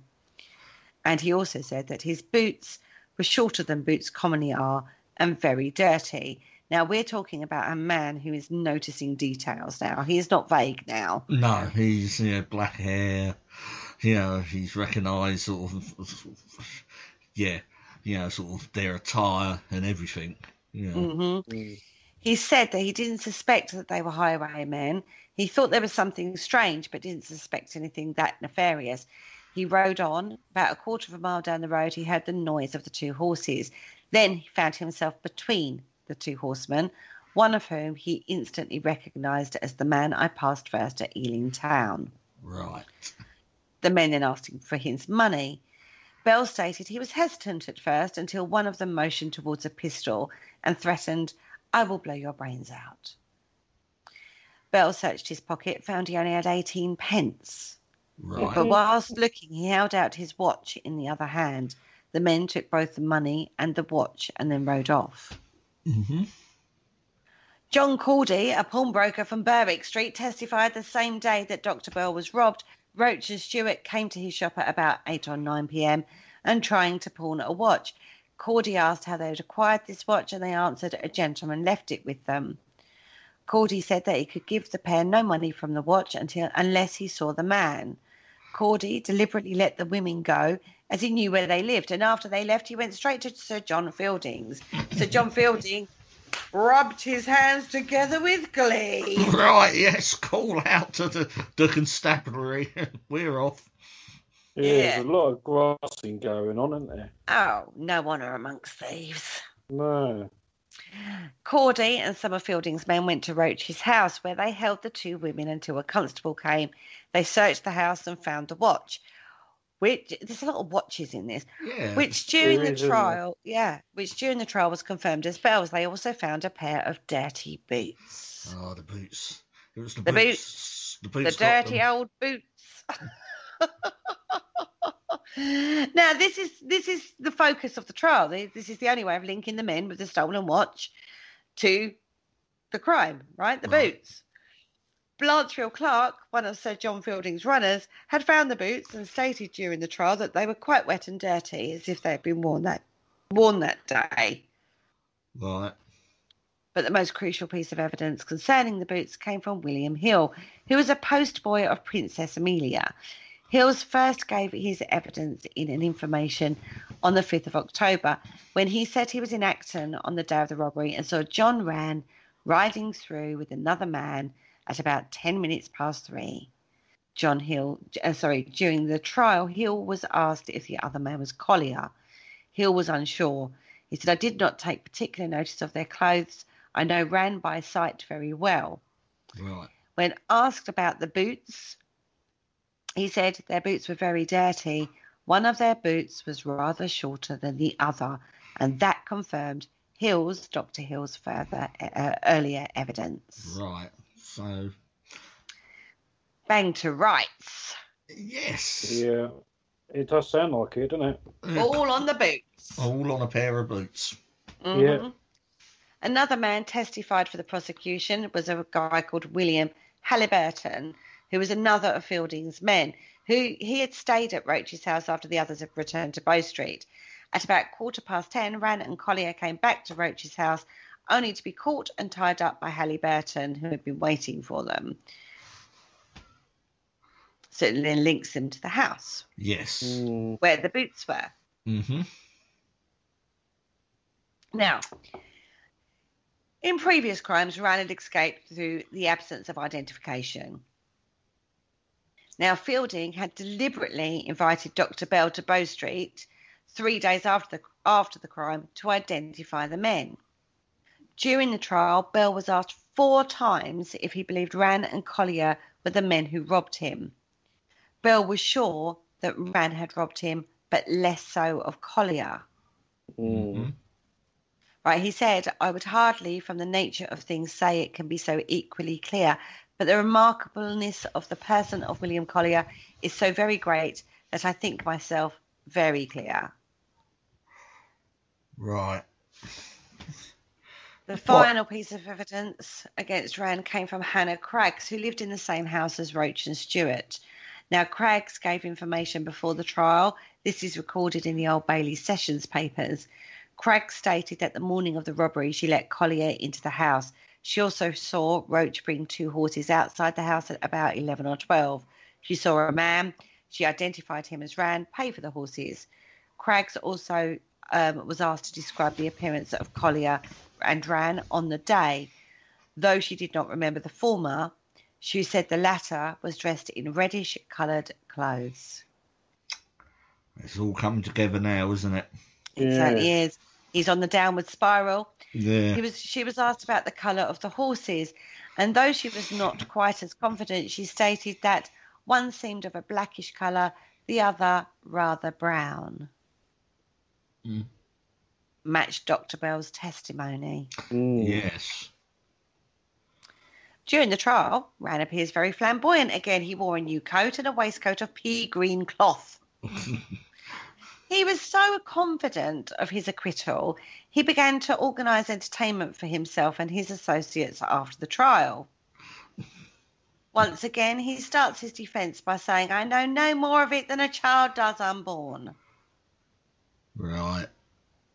But this time, Rann felt the need to expand his defence. He stated he had never seen Dr. Bell before and essentially sought to cast doubts on the identifications. Reflecting public interest in the case, Rann's plea was a motive enough to be printed literally everywhere. Yes. Collier's defence was to deny everything up to the point at which he went to Roach's house in the evening, only to be arrested by Halliburton. Roach's defence echoed Smith's from a previous trial, offered an alternative narrative. She said 2 men had come to her parlour, dripping wet, covered in dirt. Roach offered them clean clothes, and for payment they gave her the watch. Okay. She said, if I had known the watch was stolen, I should not have offered it to a pawnbroker I had dealt with a great while. Ooh. Basically, Stewart's defence was largely a reiteration of Roach's story. She argued she did not know who the men were.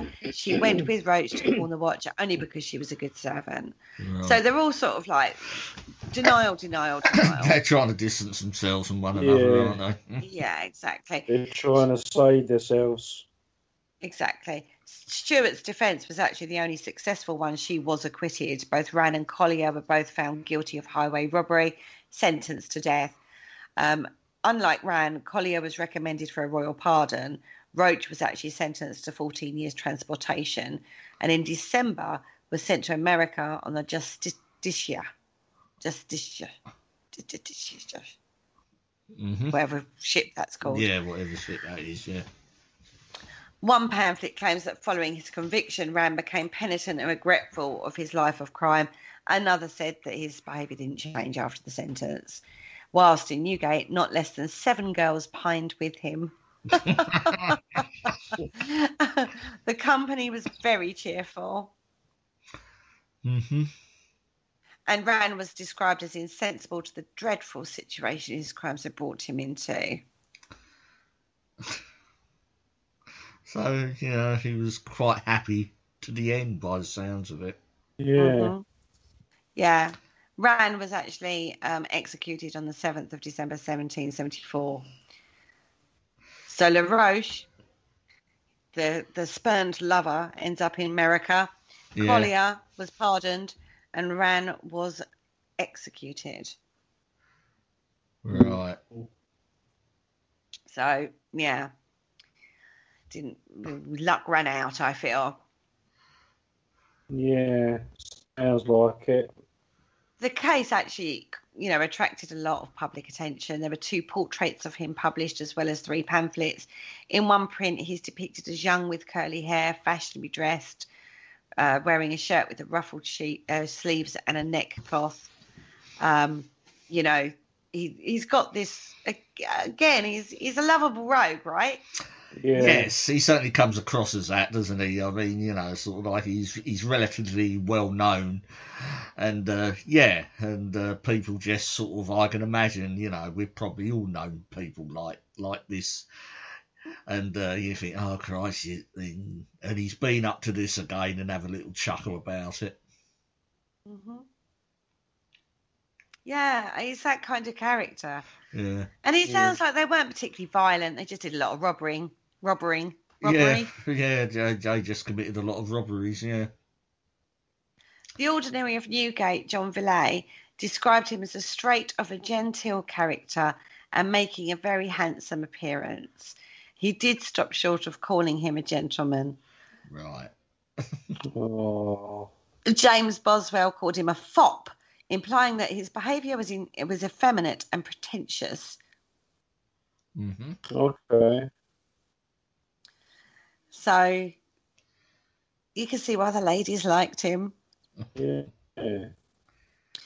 Now, men weren't the only people that were allegedly highwaymen. We looked at Catherine Ferris. She's she's accused of being a female highwaywoman, basically. But there is no particular evidence that Catherine ever was a highwaywoman. There's a lot of, should we say, mythology or legends surrounding her.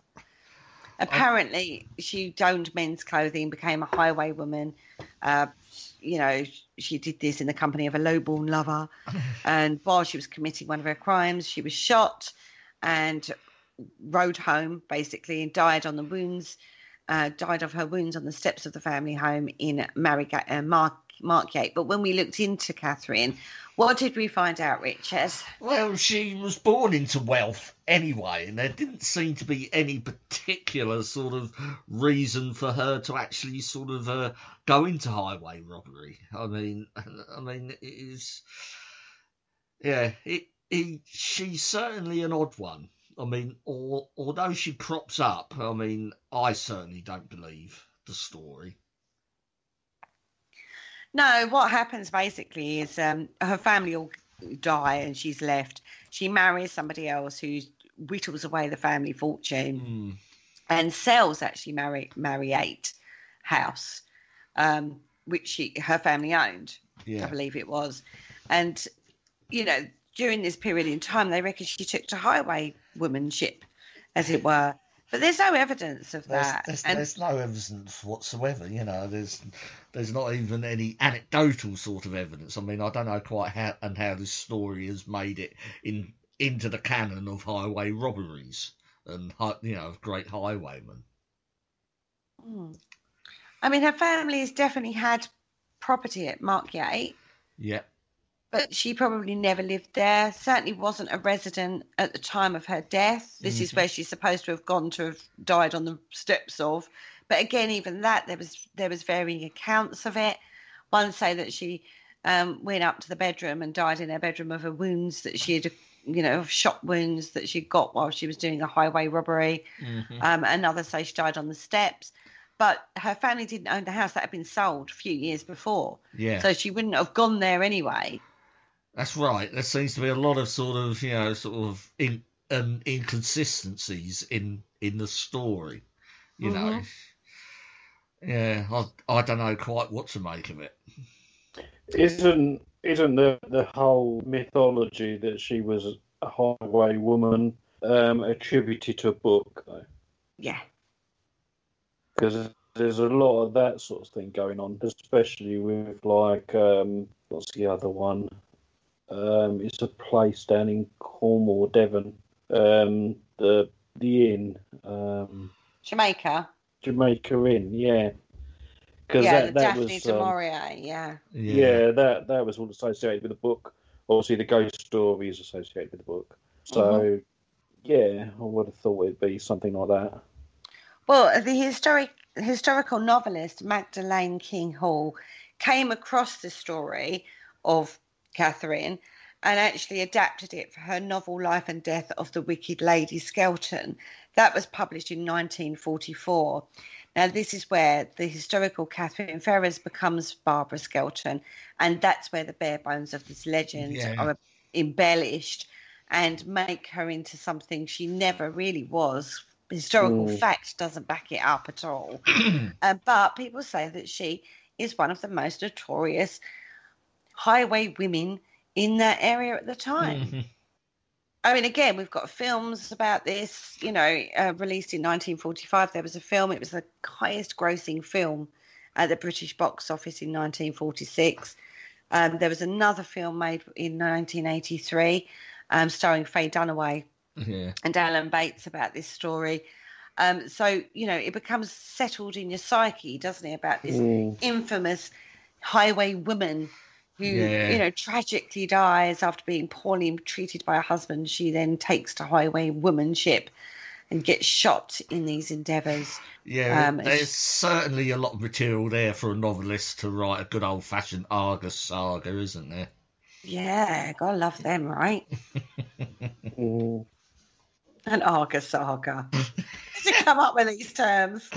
Well, that's what they're called, aren't they? These sort of long, rambling sort of books set in the Georgian period. They're called Argus sagas. You sit by you sit by your Arga and read them at night. You have the Arga. I need to get myself an Arga. Yeah, that's right. Yeah, and a rocking chair. That's right. Yeah, go for it. Then you'll need is the slippers, the blanket. And the eyeglasses, Yeah, she's got all them. I can even put my hair in a bun. Yeah, there you go. So you have to be very careful. You have to look at, the historical fact is twisted so often by, we've talked about this so many times on this show. Fact from fiction, isn't it? Oh, yes. I mean, I think, if anything, this show... and it's one of the good things about this show. We can sort of like take the story, and sort of really sort of just peel it back down to actually its bare sort of roots. And hopefully our listeners actually do get something out of this, than just sort of like the standard story. I mean, we've done it a bit with the Gunpowder Plot, didn't we? And we've done a few other shows, The Smugglers as well. I mean... There's a romantic sort of bent to the smugglers, which didn't really exist, because these were people you didn't particularly want to get involved with, or sort of upset in any way. Or you're in cahoots with them. Yeah. And whole remember the village that was so plentiful of gin that they washed their windows with it. Yeah, that's right. Yeah. I find it fascinating, various periods of history and how we view them now through the eyeglass of media, effectively, books and films and TV series and stuff like that. We very much have a very different viewpoint of those times in history. I find it fascinating how we now view it. These characters are not nice characters. We've looked at one very nasty character in Dick Turpin. We've looked at, Rann, who's the flamboyant, the gentleman, they give us your money and no harm shall come to you kind of thing. We've seen the play out between, the authorities trying to pin down these characters. I mean, you're not talking forensics and, what we have today. He very much reminds me of Sergeant Wilson from Dad's Army. You can imagine him. Would you awfully mind, giving you my money, your money? And then a completely fictional case of Catherine Ferris. It's not backed up in historical fact at all. It's just this whole thing is just, again, I go back to during the summer, living in a forest, going back to nature, doing the odd robbery just to get enough to live by, and it is a very romanticised view.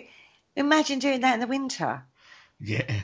When it's raining and it's muddy and there's no berries on the trees, and there's the local wildlife is hibernating or not around. That's right. And, I mean, it wasn't it's not quite so romantic, right? No. Yeah. So that's the tales of the good old Highwaymen. Yeah, but they still evoke that. Yeah. And they always will, don't they? And this is why, because they're so deep in our psyche. Sorry, Andy Mazza. Because they're so deeply ingrained through media, basically, from the penny dreadfuls all the way through. When we go ghost hunting, it's easy to overlay that reference to any strange phenomena that you may come across. I mean, how many people we've done it? Epping Forest, right? Yeah. On the trail of Dick Turpin. Yes. Yeah. It's not where he died. No. Wasn't there for a particularly long period of time. No, just spent his youth there. Yeah, I think most people buy into the legend of his cave that's there. That's not even there. Exactly. But then that's what, you get people where they're ghost hunting. They hear the legends, they want to go and see if it's true, sort of thing, and they don't care. They don't look into it and look at the research and go, well, actually, it's not there at all. That was made up, but we're going to go anyway. Yeah, they take it from Most Haunted did it, right? Oh yes. Do you remember that night where they got lost in the Epping Forest and they had to have a forester come and dig them out of the forest? On that particular, I think that was a live event they were doing one night. Possibly, yeah. And then they did the inn. Most of these people, you could hire a room in an inn for a night. Somebody used to spend the night in a I say hotel, it's not a hotel, is it? In an inn. A lot of these inns now no longer exist. The ones that do, the history in those places is probably, if you could read the fabric of a building, there's probably a lot more interesting characters that haven't hit the history books in quite the same way these characters have, right? Yeah, definitely. Fascinating. However, we can't knock these stories. These stories are what puts meat on the bones of history.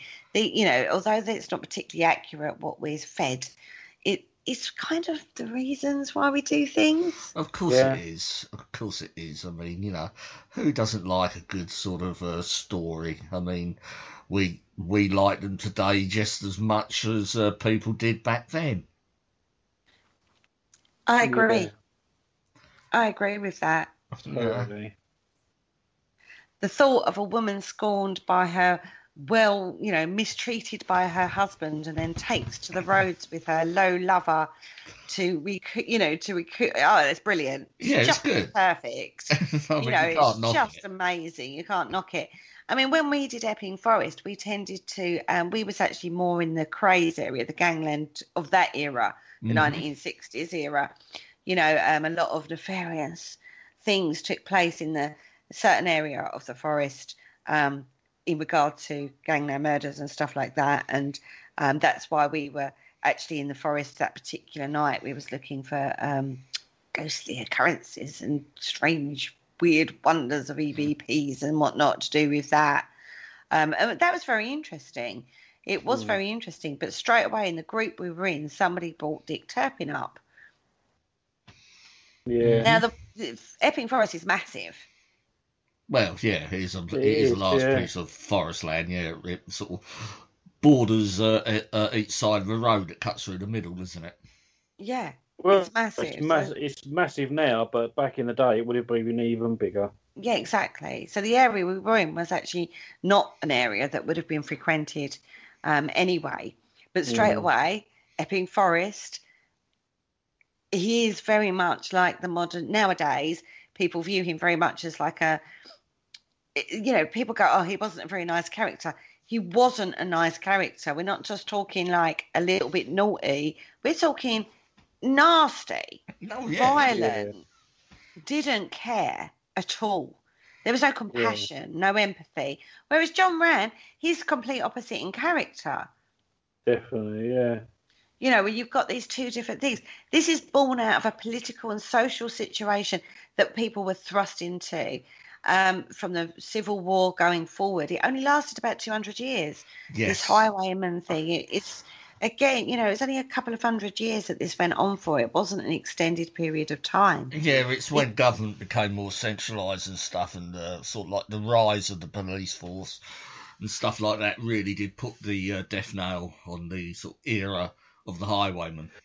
Yeah, absolutely fascinating. Love it. Yeah, love it. Love it. It's a bit like, right, everyone's got, now I was talking to a lady today about the Witchfinder General.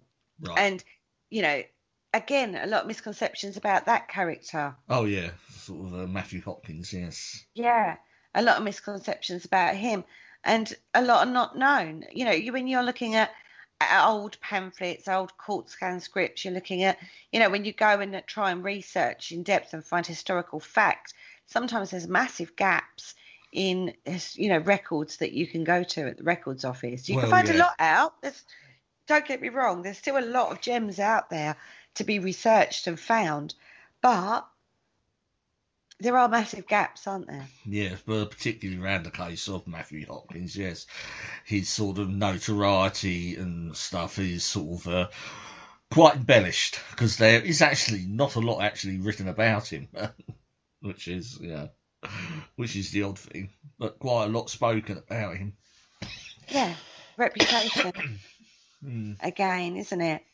Well, on that note, we've actually come to the end of the show. Oh, right. That's another quick one. Yeah. So these subjects go so quick. It does go quick. Yeah. It does go quick. But I will say this I like doing these kind of shows because it does kind of, okay, so you could argue we're on a paranormal channel, it's not paranormal. I argue that many people go out paranormal investigating on the back of these kind of stories. Yeah. Yeah. You're definitely right. I mean, these are sort of like these stories that sort of attracted us to the field in the first place.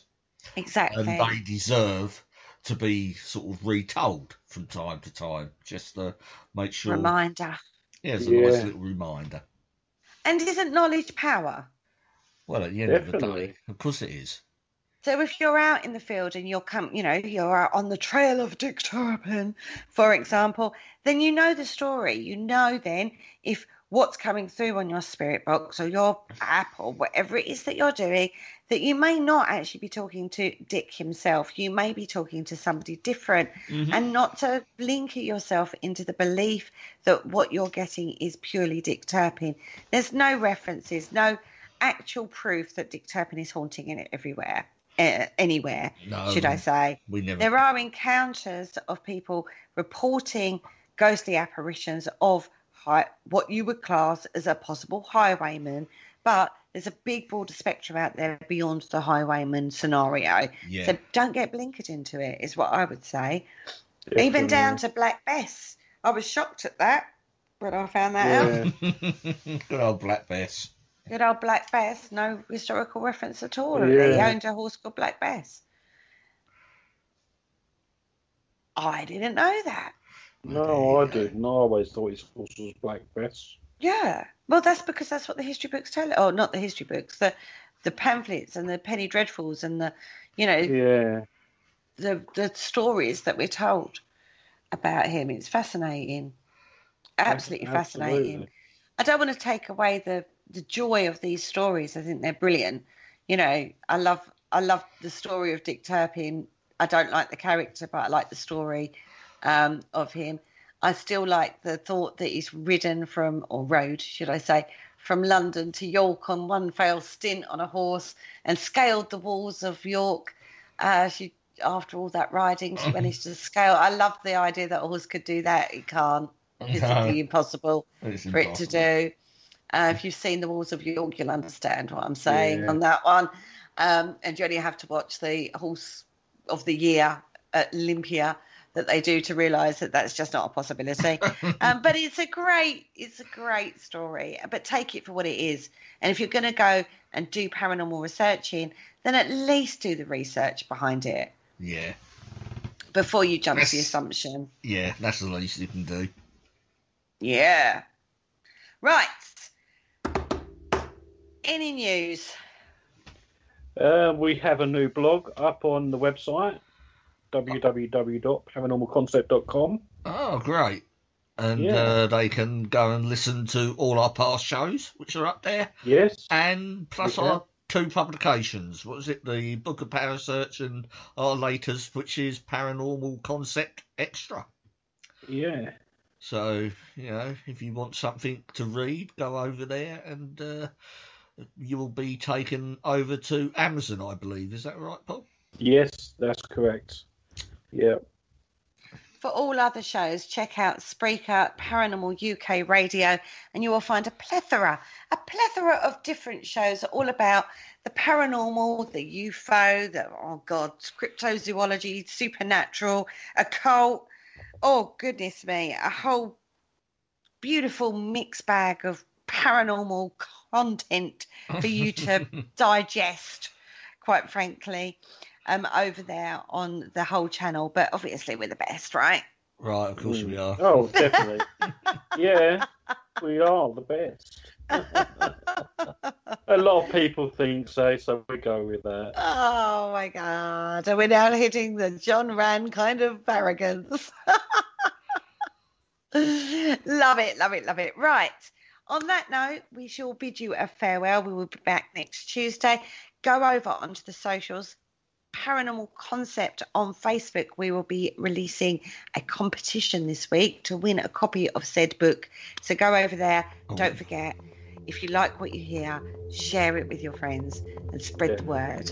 On that note, we bid you a good night. Good night, everyone.